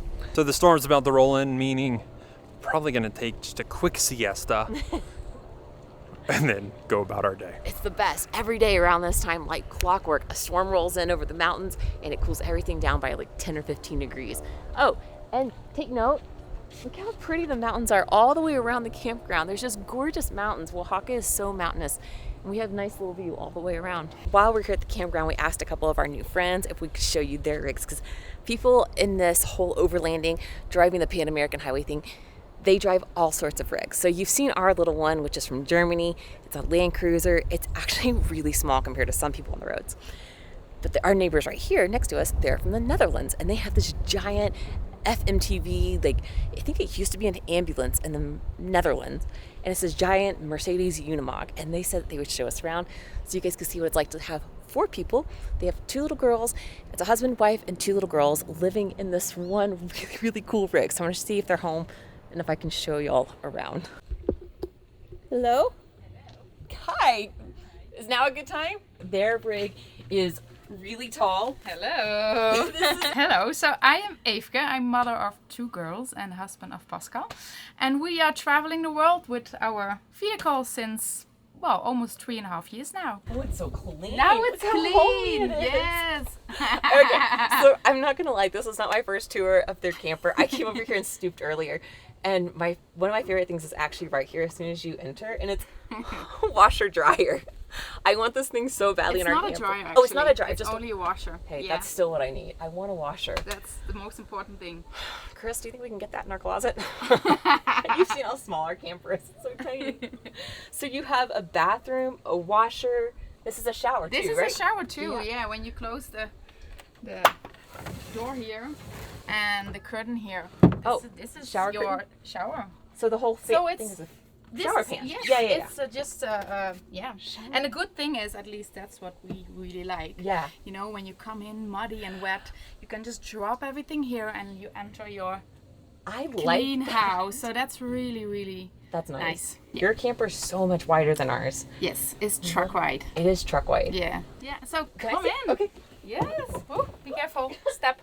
Otherwise, the water would flow in the kitchen. Have you haven't seen it, have you? See it No, yet? no, I forgot you haven't. Wow. Isn't it cool? Avka was telling us that they had the camper box built, and then your dad's a carpenter, right? Yes. And he built the cabinets for them over in the Netherlands, because that's where you guys are from. Yes. Yeah, so you guys built it in the Netherlands and then shipped it to the U.S. Yes, after a year. Canada. Yeah, after a year in Europe, we shipped to Halifax, Canada. I can't believe how long you guys have been on the road already. Yes. And your girls are how old?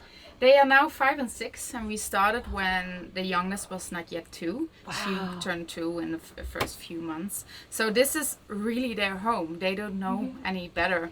Yeah. This is so when we were in the Netherlands, we just came back. Our oldest was a little bit homesick because she wanted to go home. Yeah. And then this was. I love their bunk beds. So they have 2 girls and they sleep in bunk beds at the front of the camper. Yeah. Each have their own Little space. rabbit cages, but it prevented them from falling out a few times. That's amazing. They're so cute. I can't wait till they're like teenagers and then you lock them in there. Like... Yeah, exactly. Next to our multifunctional room over there, this is our favorite spot because it gives us a lot of space to sit even when it's raining. Yeah. Because this is our bed, so when we are pulling it down, it goes electrically down. Oh, that's so quiet. Yeah. It's so quiet. And then all the pillows go down and back on here. It's Yeah. so cool. Yeah. I love it. You have the kitchen. Yeah. And I am jealous of how big your fridge and freezer is. Oh my gosh. I feel Yeah. like your camper is so cool and it feels like ours, but just like stretched out a little bit bigger. It's a really tiny house on wheels. Yeah, it is. Yeah. Yeah, and it Yeah. is. I mean, you've got 4 people in here. Yeah. So much storage. Yeah. So a few times a day we come out here and we run Kramer because this campground's really nice and that most places they say dog has to be on a leash, but this one it says on a leash you're under voice control and Kramer's really good. So, hey.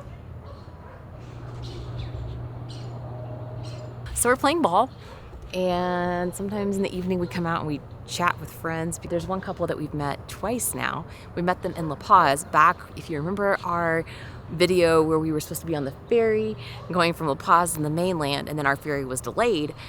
They were actually bumped off the same ferry as us. So we met them and then hung out for a few days in La Paz and then we rolled in and we saw them walk by our camper and we're like, we know them. That's Tony and Nikki. And they had this really cool Land Rover. It's got 6 wheels. Don't see those in the US very often, but it's a really cool rig. So maybe we'll go say hi to them. I think I hear them making dinner right now. We already asked if we could film their camper and them and their adventure and all because 1, they've got a cool rig, but 2, they've got really cool accents and they're just the nicest people too. If you hear little explosions behind us, every night, mostly though on Friday nights, people are excited and they just light fireworks. Well, these fireworks, they just make noise. They don't shoot up in the sky and make pretty sparkler colors. Some do, but not often. Not often. It's mostly just like a big boom.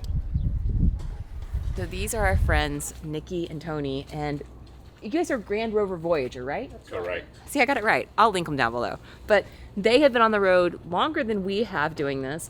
They're from the UK and they've done part of Europe and they're heading south just like we are. But they have this really cool Land Rover that they have completely renovated and decked out. And I think it's really cool because it has 6 wheels. We don't see that in the States that often. So I'm just going to show you guys. Look how many more flags y'all have than we do. Well, we've got a lot more to stick on.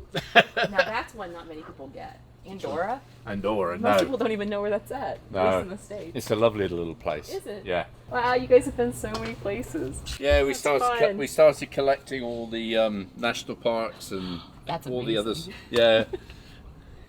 I love it. So, can you tell people where you guys are from and where you're heading? What the plan is? What originally from? Uh-huh. Well, I'm from Hampshire, in the south of England. Nikki was originally from Nottinghamshire, in the Midlands. We met up and got married in Hampshire.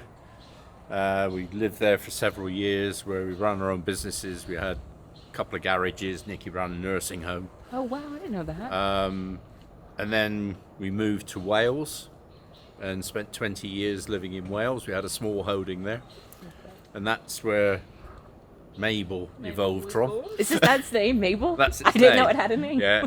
It's a it. dream that we'd had for many, many years of wanting to travel the world. Yeah.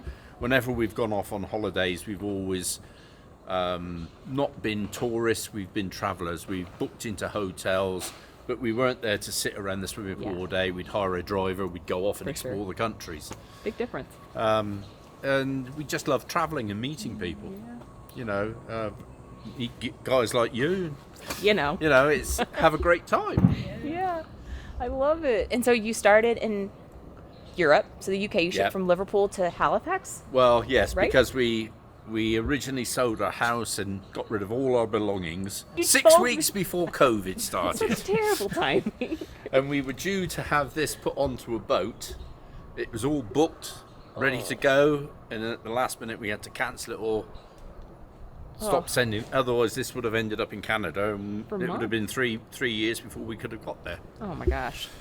I'm so glad those days are behind us. We landed in Halifax at the beginning of June 2023. Okay. So it's been over a year now. Yeah, and then we drove Halifax over to Vancouver Island. Came down from Vancouver Island into Washington State. And then just came down the west coast of the USA, darting in and out to go and see different sites, and then making our way into Baja. And there you spent the winter, where we met you guys. Yeah. Right? Yeah. Yeah. It's a good place to winter. Yeah. Very cool. We're pretty self-contained. Like I said, this has got sides that zip on, so if we want to, if the weather gets really bad, which it can't make its mind up here at the moment, we can fully enclose all this awning. Oh, I didn't realize that enclosed too. Yeah, so that can be all fully enclosed. There are big panels which zip in between the that's pretty neat. the legs. We've even got fairy lights. Oh, do you? Yeah. Yeah, we haven't put them up. We've got a solar shower up on the roof. Oh, I didn't know you guys have one. And then this box here opens up into a 3 foot by 3 foot shower cubicle. Oh, that's a shower right there. Yeah. Oh, I love it. That's where we did the shower video. Yeah. Oh, is it really? Yeah. I love it. On our site, there's a video about the shower. Yeah. Hey, people, that's a very popular question. How do you shower and how do you go to the bathroom? Yeah. We get that all the time. Yeah. We've got water purification on board. Oh, good. So that we can fill up from any water source, basically. Here. And it will not, hopefully, make you ill.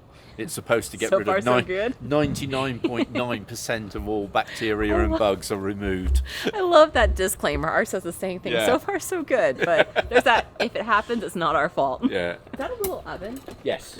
Yeah, It's a folding oven. Is it really? Folding oven, yeah. Yeah. Have you baked in it? Oh, yes. I've made cake. Yeah, Nikki Did baked you really? some bread. Well, let me know next time that's happening. We're coming over. Yeah, it's Coleman. It's Coleman. It folds. Is it but- propane?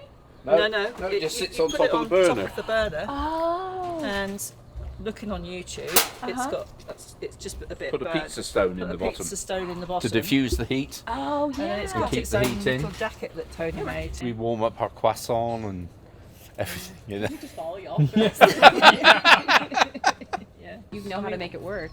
Yeah, we bought this when we were in California. So. Yeah.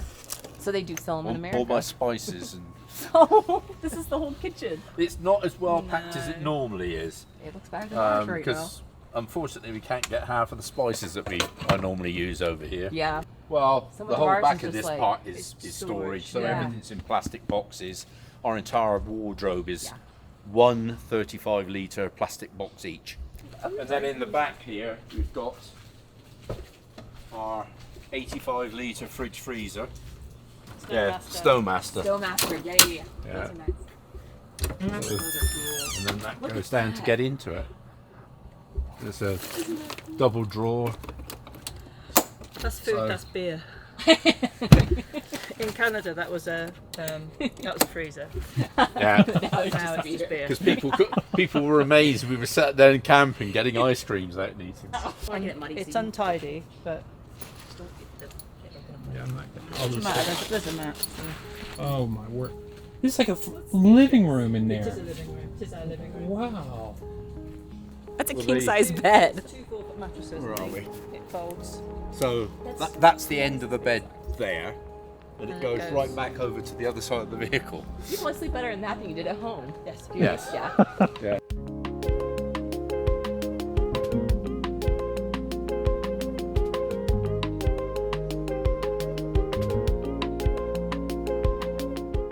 So today is a very exciting day in Mexico, and that is because our truck piece, this little bitty, tiny piece, is called the diaphragm, and it goes inside the injection pump. It was out of stock everywhere in North America, and it was only in stock in England, Japan, and Australia, and England got it to us first. So today is an exciting day. Hopefully our truck will be up and running again by this evening. As I am sitting here talking, the mechanic is on his way over to the campground to come and install this piece in our truck at the campsite, which is so kind. I love that I love that he's able to do that and just come meet us where we are, because the truck is not running. It's a tiny, tiny little $70 piece. I'm sure that was very attractive. It's amazing, this one little piece has so much power over how well our truck functions. All right, oh my goodness. Inside plastic. Anyway, this is it. You can see it. There's not much to it. It's pretty tiny, but hopefully this will allow it to function properly. I'm really hopeful, but I'm also kind of skeptical because it just feels like something so small shouldn't be able to have that much power, but I guess it does. All right, we've got to give you an update on the truck because it's working. We need to show them how quiet the truck is. I'm very impressed. I didn't film it all when the guy was installing it. He was so fast. I think he took 30 minutes.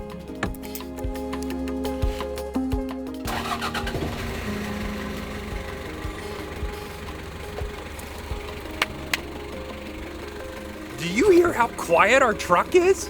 I think it's just been so gradual that we hadn't noticed it. We knew, like, as we geared up and then it wouldn't want to go back down to quiet, that something was wrong.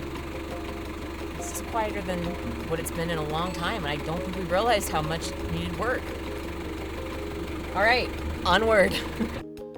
Well, now that the truck is finally fixed, we were able to finally leave Oaxaca, and in order to head south to Argentina, we had to first go back up north, so we decided to stop again in Puebla because we liked it that much. With over 400 cities in Mexico, we think this one is incredibly underrated.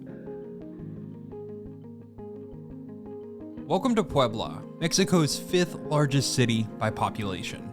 It's full of history, walking paths everywhere, and plenty to do. There are so many reasons why we quickly fell in love with Puebla.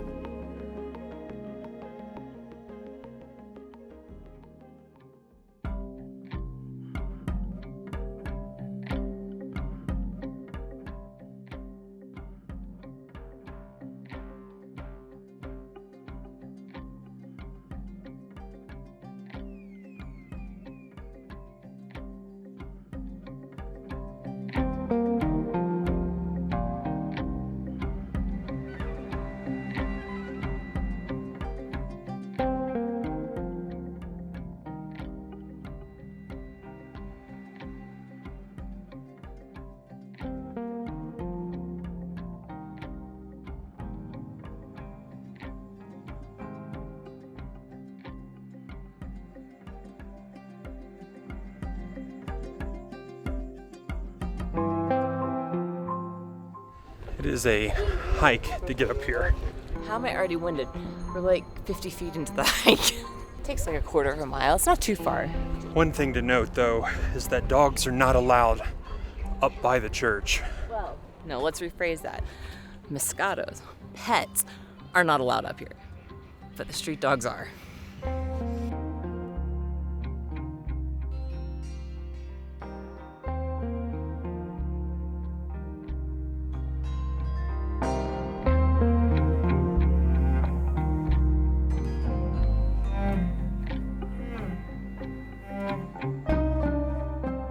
if you come here, and when you do come here, yes, it is a steep hike to get up here, but the views here are gorgeous. It's a great way just to see the surrounding area.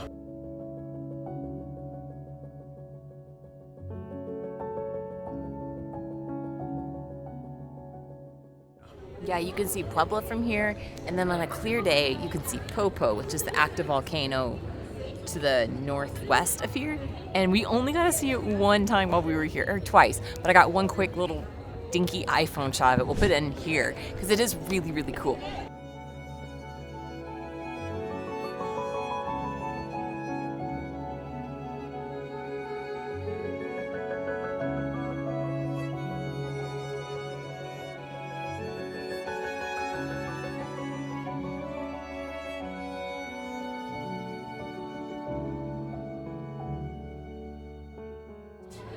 It was one of the prettiest, inside of the churches I've seen in a while. I think it's the prettiest one we've seen in Mexico so far. Absolutely gorgeous. The detail. One thing I liked about it versus some of the older Catholic churches is that it wasn't bright, and some of them are kind of so somber that they're just dark and almost eerie. But that one was really bright. It had a lot of white paint in it, and it's really pretty. But also, there are several girls and a couple guys dressed up in Mexican traditional dress, and they have their faces painted because Day of the Dead, or Dia de los Muertos, is next week. It's coming up soon. They've got their face painted, and I've seen a lot of people around town actually. They're setting up for it, and it's a huge deal in Mexico, so that's kind of cool.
That was one of the more interesting ways to order. This restaurant offers two different ways. You can get it to go, which is by far the busiest. It's this bar back here. Or you could sit down at the restaurant in the front of the street. But when you go up, there's this little circle, and you look inside the circle, and this lady's face is just looking at you, and that's how you order. And you slide the money through the circle, she hands you the change, and then you step through the line. If you've ever been to Philadelphia and you've been to one of the cheesesteak places, it reminds me of that. You better know your order, you better know how to say it, and get out of the way. Medium turkey chili. I didn't get any bread. Just forget it, let it go. So we're trying our first, y'all be gracious to me, semita, I believe is what it's called. It's a sandwich famous from Puebla. And what makes it famous is the bread, primarily. And the bread is, oh my gosh, Chris said he got the works, and I see what he means now. So their bread is sort of a combination of two different breads from Spain that were brought over during the colonial period here in Mexico. But they continue to make it. It always has sesame seeds on it. It's crunchy on the outside, soft on the inside. At least that's what we read. And it usually has cheese, avocado, and then we got, it looks like spinach and peppers, and what is that? What meat is that? Chicken. Chicken. Got chicken. I'm just gonna go for it. We haven't eaten today, and I'm really hungry. Pretty good. Chris got two sandwiches with the works. It was 120 pesos for two of them, which right now, that's like $6, so $3 a piece. Not a bad lunch. Look at the size of my head, and look at this sandwich. This thing is huge. Seriously, we could have split this 4 ways. This is amazing. The bread is one of the best parts of that sandwich. It's really hard on the outside, really rich on the inside. When you're eating with the cheese and the avocado and then the peppers make it so spicy. All of it together combined tastes very, very good. But it is a huge, huge sandwich. My nose is running right now because the peppers were so hot. It was very good, but that is a huge sandwich. And honestly, Sarah and I could have split.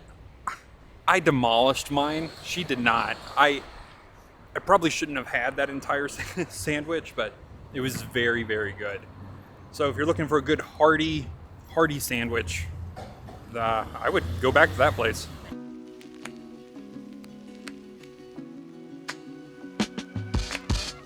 Wanna tell you a secret, I gotta let you know. When I'm around you, you make me feel like an animal. No second guessing the future is something chemical. Never felt so alive and not alone. I need you. Simple to see now. Yes, I need you to make it through. This is the first time we've made it down to this historic center area. It's sort of like where all the tourists come. It's very beautiful, all the old buildings. It's got the giant old cathedral. A very famous library is down here. There's just so much within this one tiny area. But we always kind of gravitate towards parks. Parks like this are sort of the heart of a neighborhood. And you can come and there's like lots of cafes and restaurants off of it. There's hotels, there's government buildings. But this is a really nice, beautiful park. And it just sort of is a great place to say, okay, start here and then go out from there. Like little legs just going out to all different directions. And that's where we are right now. And it's beautiful. So Puebla is one of those places to us that we've really enjoyed. We actually spent most of our time in Cholula, which is like a lot of people take a day trip up there. It's probably, traffic can vary a lot, but you can get there in about 15 or 20 minutes from a lot of Puebla. But we spent most of our time there because it's just this really pleasant little town. It's where our trucks first started having issues, so we ended up kind of hunkering down there a bit. And we loved Cholula, and then we started drifting into Puebla, and we really loved Puebla too. But of the major cities in Mexico, I think this might be our favorite. And I don't want to say hop on a plane and come to Puebla, because I don't think from a tourist perspective there's as much to see here as there is in like Mexico City, or even Guadalajara is a lot bigger. There's a lot of other things to do, but this is a town that if you're in Mexico City and you're in Mexico City for a while, or if you're going to Oaxaca or Mexico City to Oaxaca and you're going to drive that, you will go right through Puebla, and I'd say definitely stop. It's a really pleasant town. It's quiet, it's clean.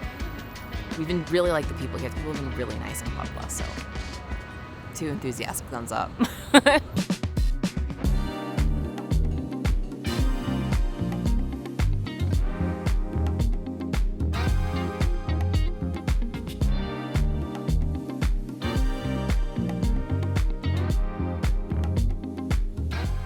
Being in Cholula has been one of the best decisions we've made, and the place we've camped has been wonderful, and the host has been great. But the other perfect part of it is that on the same block, right around the corner, is this little cafe called Cafe Conmigo. And it's got the best coffee that we've found in a long time. The owner, Daniel, I've gotten to know him a little bit, so kind. But one of the cool parts about this, besides the fact that he sources his coffee primarily from Mexico, which is really neat because Mexico has great coffee, and I feel like a lot of people don't know that. But Daniel actually used to spend a lot of time in our home city of Chattanooga. So Chris actually made that connection the first time he came in here, and somehow they just like figured it out. And some of his favorite spots in Chattanooga were some of our favorite spots in Chattanooga. So we've enjoyed the coffee and getting to know these guys. And this little coffee shop's sort of been our little haven when we've been stressed since we've been in Cholula. So Cafe Conmigo. If you come to Cholula, highly recommend.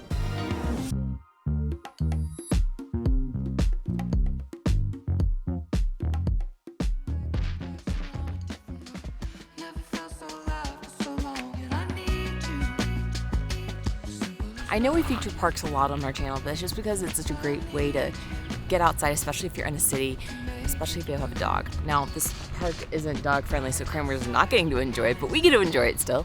And they have multiple tracks and then all sorts of like winding trails. They have different surfaces. So they have like that cushiony, track material that you see on a high school track. It's not quite asphalt. I don't know what it is. It's so nice in a city to be able to just go somewhere that's quiet and just stretch your legs, and also for us being like trying to get acclimated to the elevation. So that's what we're doing right now, is walking around trying to get acclimated to the altitude. Back at 7,000 feet. Went from sea level to 7,000 feet. Let's go. When it comes down to it, I think we love just how livable Puebla seems as a city. But like Sara said, we're trying to get acclimated to the high elevation again, only to leave and finally make our way to the Yucatan.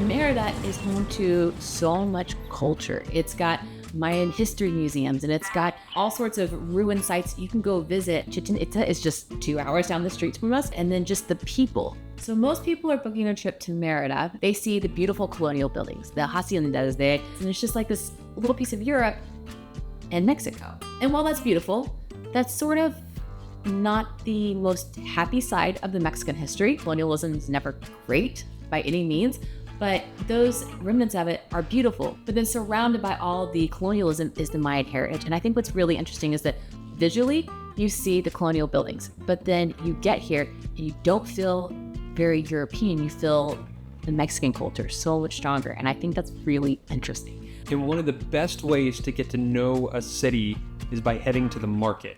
No matter where you're at in the world, we have to go to the market.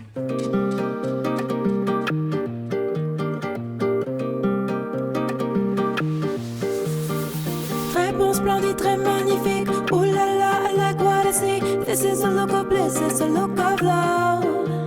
Presto, tada, voilà. Thank you. This is the real stuff. General rule of thumb when you're traveling, don't know where to go, follow the locals. So we like markets because it's a great way to see a lot of different things, see the locals, how they're living. Oh, gracias. That was so quick. All right, so we got 2 tacos pastor and then 1 pastor tortas. So it's like a sandwich. 2 tacos, 1 sandwich. We're gonna split share. Very excited. Pastor is like the thing. You can see it spinning around over there. It's heated. You got a fire behind it cooking. Giant spigot of meat. I feel very Ron Swanson right now. That's fresh. It's really good. So we don't need to tell you, that was really good. One of the beautiful things about this city is that they have all these different experiences every night of the week to where you can experience some sort of the culture or history, whether it's, playing ancient games or doing native dances. They offer something for everybody to be a part of.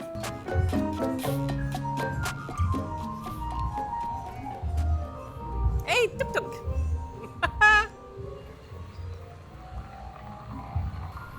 Looks like our little marigold. I miss her.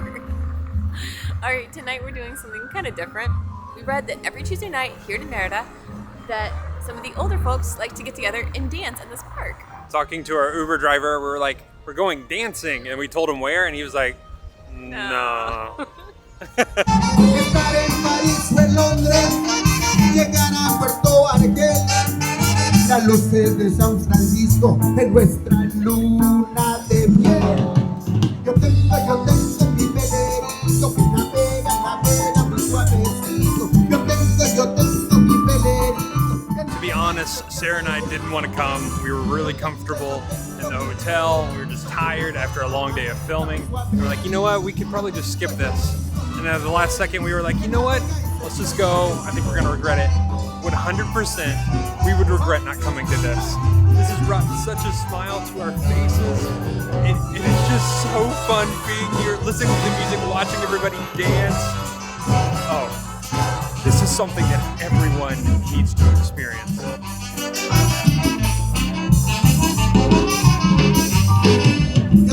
Yo tengo mi velerito que navega muy suavecito. Yo tengo mi velerito que navega y se pierde en el mar. Yo tengo mi velerito que navega. The way that they were moving their hips, I can't move like that. these people are never going to have hip replacements. I mean, maybe they have, and that's why they're able to do that. They were amazing.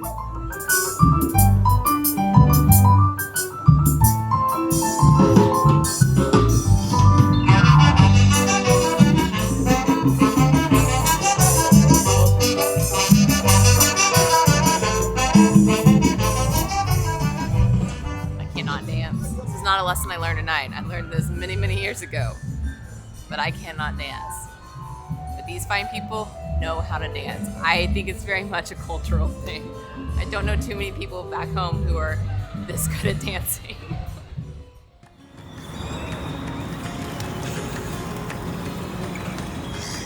One thing I love about Mexican culture is the family dynamic. They have one of the strongest traditions of family culture in the world. It was just so much fun, but I love that family dynamic in Mexico. It's just, I don't know. I feel like that's something that's slowly disappeared in many parts of the world. Even in the US right now, I feel like that importance of family, it's just not quite what it used to be these days. But here, I feel like it's alive and well. And one of the best things to do when you're trying to experience a place is the food. And we were recommended to go to a very specific restaurant because it was all about the Yucatan food.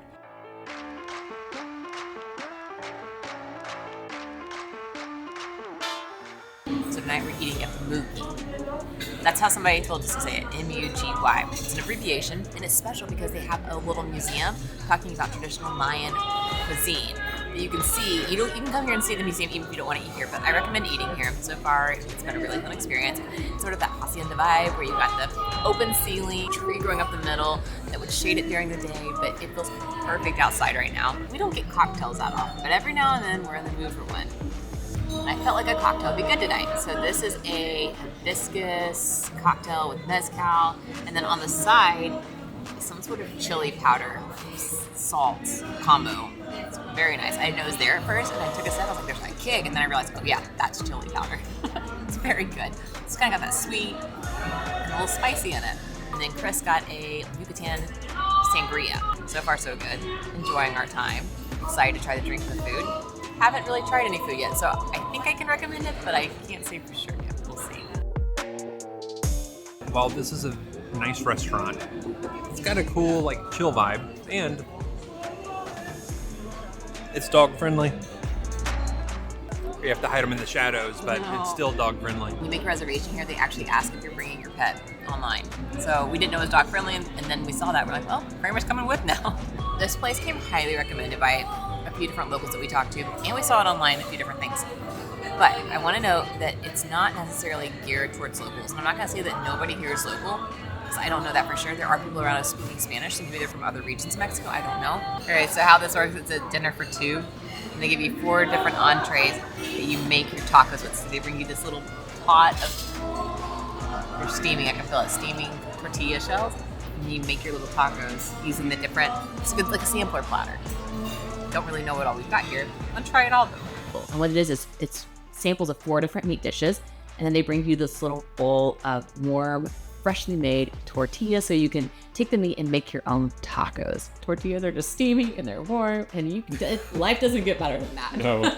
And we wish we would have captured more B-roll of this food, but the lighting was getting so dark. And so there was a point where we're like, you know what? We could try to film this, or we could try to enjoy it. And we decided to enjoy it. This restaurant has this entire, like, museum exhibit. And there's people over here. It kind of caught me by surprise that it's like a live exhibit, like they're actually making the food. I wasn't expecting that. And so I thought it was just going to be like dioramas, props, whatever, you know, sort of like what's behind me. But no, there's like real people over here. It's so neat that they're showing you how they make the food, and I wasn't expecting them to be like right outside. So if you come here, just know, leave a tip. Like if you're gonna take photos, videos, leave a tip. They have a little tip jar right there in the front. But yeah, this is a really cool restaurant, and don't sleep on the food, because the food is by far the best food we've had since we've been here. So for a nice evening out, just to give our American friends a little bit of idea of what this costs, for all of that, 2 cocktails, an appetizer, and a 2-person meal with tip, I think we paid $48. And I'm not going to say that's like cheap by any means, but it was an affordable, nice night out. Yeah, and you could definitely eat less food than we did. But that's just gauging, that's what a good night out was here. Yeah.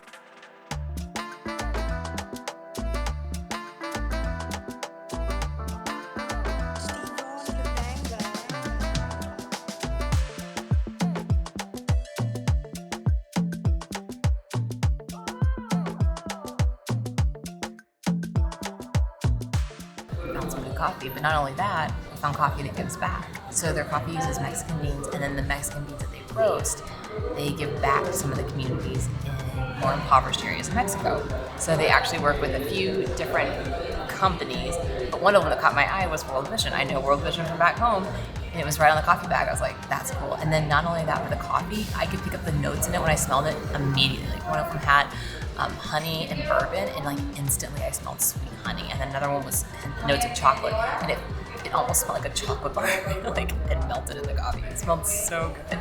So I'm excited we got it back to take home. The iced latte is delightful, especially when it's 90 degrees outside, and I have not had enough coffee today. It's iced, it's caffeinated, it's good. Merida is sort of this central hub to where you can stay here and then drive and do day trips, whether it's to the beach or to archaeological sites or cenotes. And that's what a lot of people do when they come here. They station here and then they'll do day trips back and forth. And so we went out to the beach one day because Kramer loves the beach. I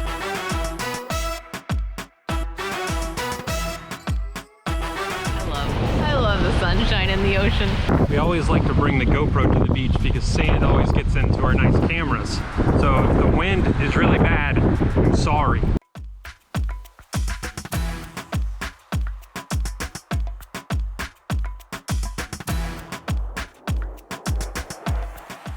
The locals did tell us Progresso's nice. It's not the best beach in the area, so if you want to venture out a little farther and explore and find a better beach, you certainly can. But that's a good, easy one. It was 25 minutes from our hotel. Super easy to get to, straight shot up. We drove our car, and we had the place pretty much to ourselves.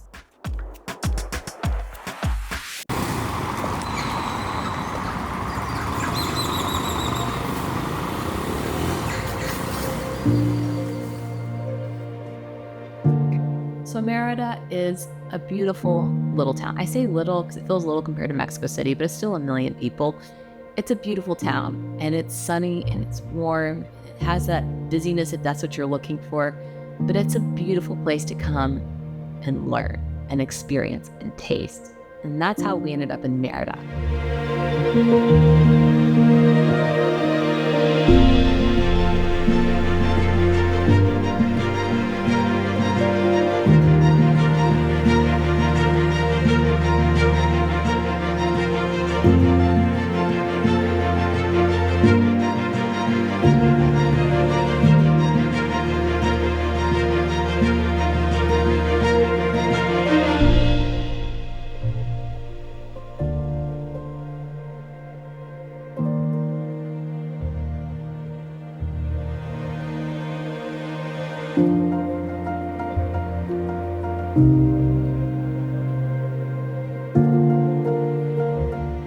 Just 2.5 hours south of Tulum is a different kind of beach town, Bacalar, Mexico.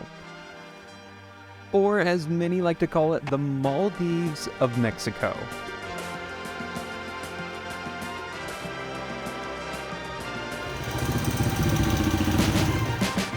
With crystal clear waters, a charming little town full of vibrant culture, this was the place we were most excited about visiting in Mexico.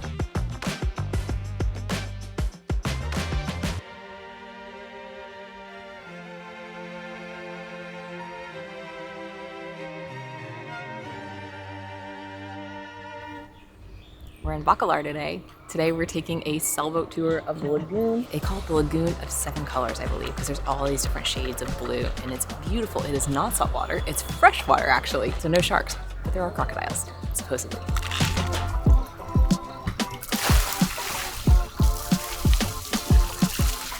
The boat holds up to 8 people, so we're just waiting and seeing if there's more people on our tour, but it has great reviews, and they let you bring your dog. So, Kramer's here too.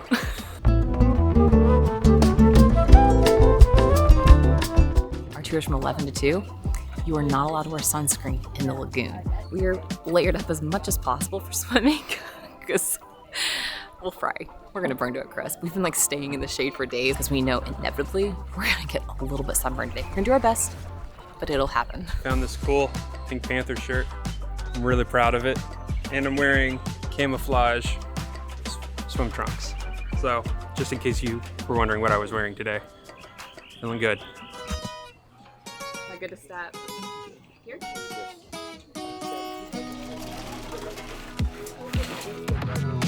Lord, I'm spinning out. I hit the brakes too hard. Oh Lord, I'm spinning out. Lord, I'm spinning out. Run out of pavement, babe. Oh Lord, I'm spinning out. This ain't the party that I came for. Surely this cannot be the place. All these divisions that I played for. Wish I could leave without a trace. Yeah, yeah,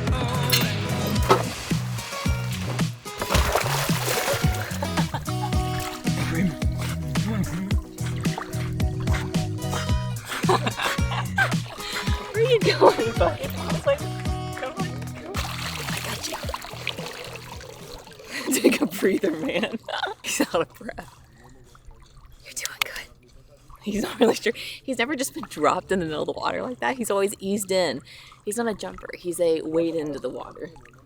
Come on, let's go. This water is crystal clear, almost transparent blue. Feels so good. Kramer looks like he's seen a ghost. He's not too sure about swimming this entire way, but the point is, he's gonna be tired for the rest of the day, which is good for us, bad for him. This is beautiful, beautiful, and it's quiet, even though there's still people around, but it's quiet, and it's just, oh, this is paradise. This is incredible. It's absolutely beautiful here. I hope that this place doesn't get too popular, because it is so nice. We heard yesterday, I never heard the term called magic town. So Mexico has 40-something magic towns, and the idea is that they have a certain level of like architecture and murals, like art, and there's like this whole list of things that classifies them as like a special place. And so apparently the government protects those cities a little bit more from being overdeveloped. That's the hope. But the Mayan train, everybody here is pretty concerned the Mayan train is going to change things into Tulum, and nobody wants that. I don't want that for them. I did not like Tulum. So if you come, leave, spend your money, give back to the local economy, support the people, but leave. Don't stay here and overrun it like Tulum. Tulum is beautiful, but man, it's too busy. This one still feels like Mexico. I like Bacalar a lot.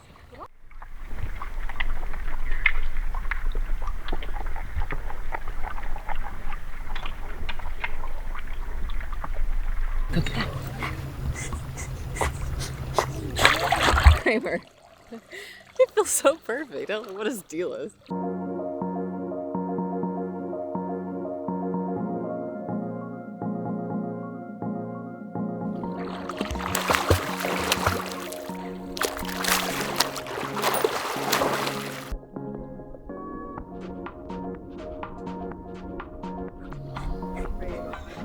You are perfectly fine.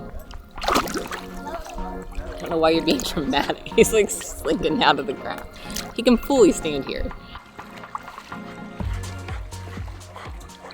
Hey man, what are you doing? Stand up. He's getting tired.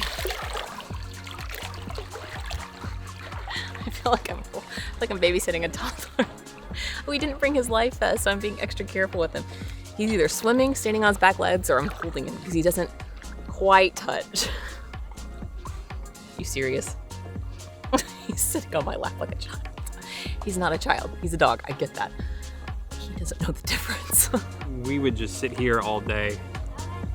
It's like, it's so nice. Hey man, how we doing? This is what paradise is like.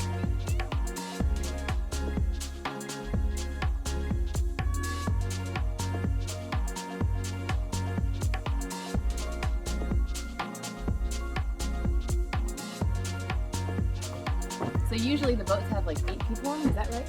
Yeah, they did. So we're the only ones. Sorry guys.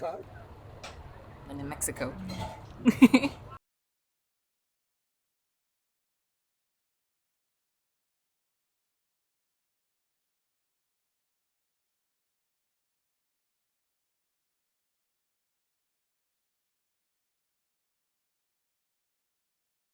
So there was no one else on our tour. So we had the place to ourselves. They're really great. I feel bad they don't have more people with them, but Worked well for us. But Kramer is striking. If you want to come here, you can get the same tour. It's really, really nice. Just being able to learn sort of the history and why this is here and why it's important, and then you get to swim in it and just relax. And they teach you how to keep it safe too. This is where there's good tourism and there's bad tourism. And so like one of the places we were going to go, they're like, don't go there. They're like the people that you walk all over the, I'll put the name on the screen, but it's essentially like a living, it looks like a rock, but it's living and it produces oxygen. And when you step on it, when you touch it, and we wear sunscreen and the pH balance is thrown off, it kills it or damages it. I would highly recommend if you're going to come here, do the best you can to protect it, because people and future generations, they want to enjoy it too. Even just a couple years down the road, they want to be able to enjoy it. So I don't know. They've taught us a lot. It's been really interesting. And they really love just when people do it. It's beautiful. And you get to play in it, and they're all about that. But they also want to make sure that you're playing it safely. He's just floating in my arms.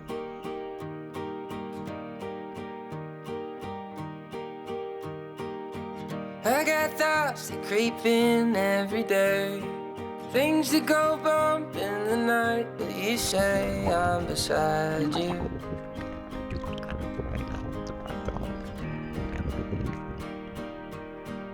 It felt nice on our sunburn. We got sunburned. We did get past sunburn, so we thought it's pretty much just our knees and shins that got really sunburned. Did pretty well then. That's pretty good for us. We're here at Bonanza.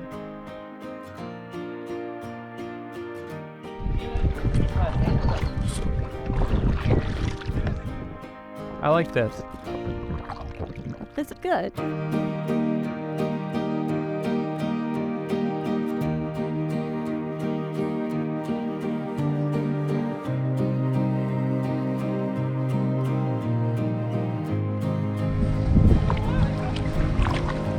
Favorite way to kayak. In a tandem. Chris doing the paddling and me sitting here relaxing. What? I'm not going anywhere.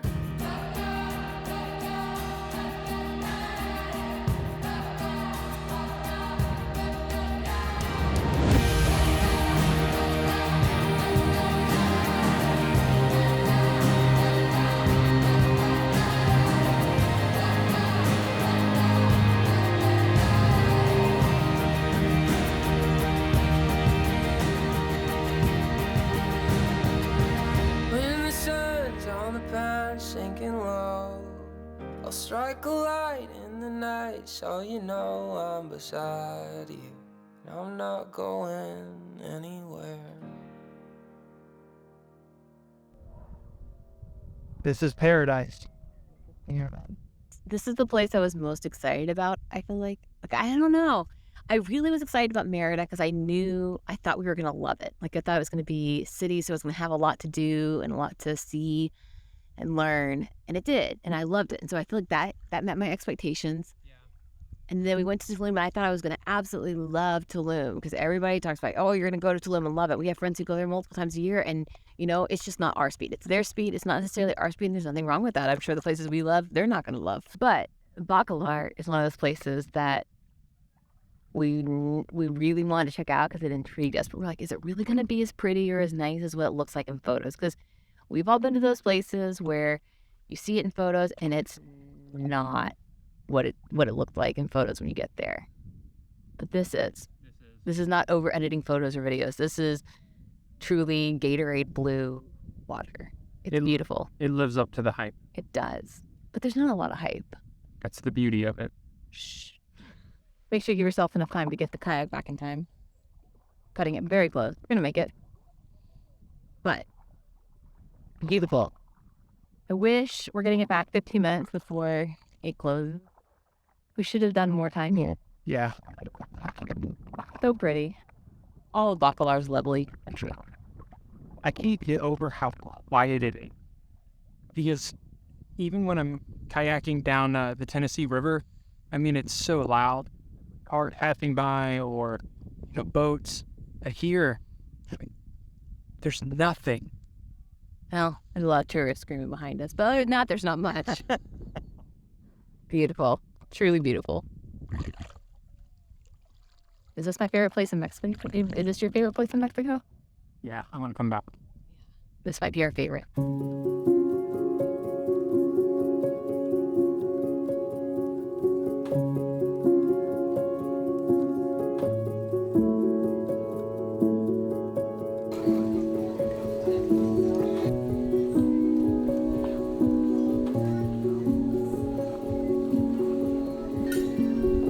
Finishing our time in Bacalar with ice cream from a tuk-tuk.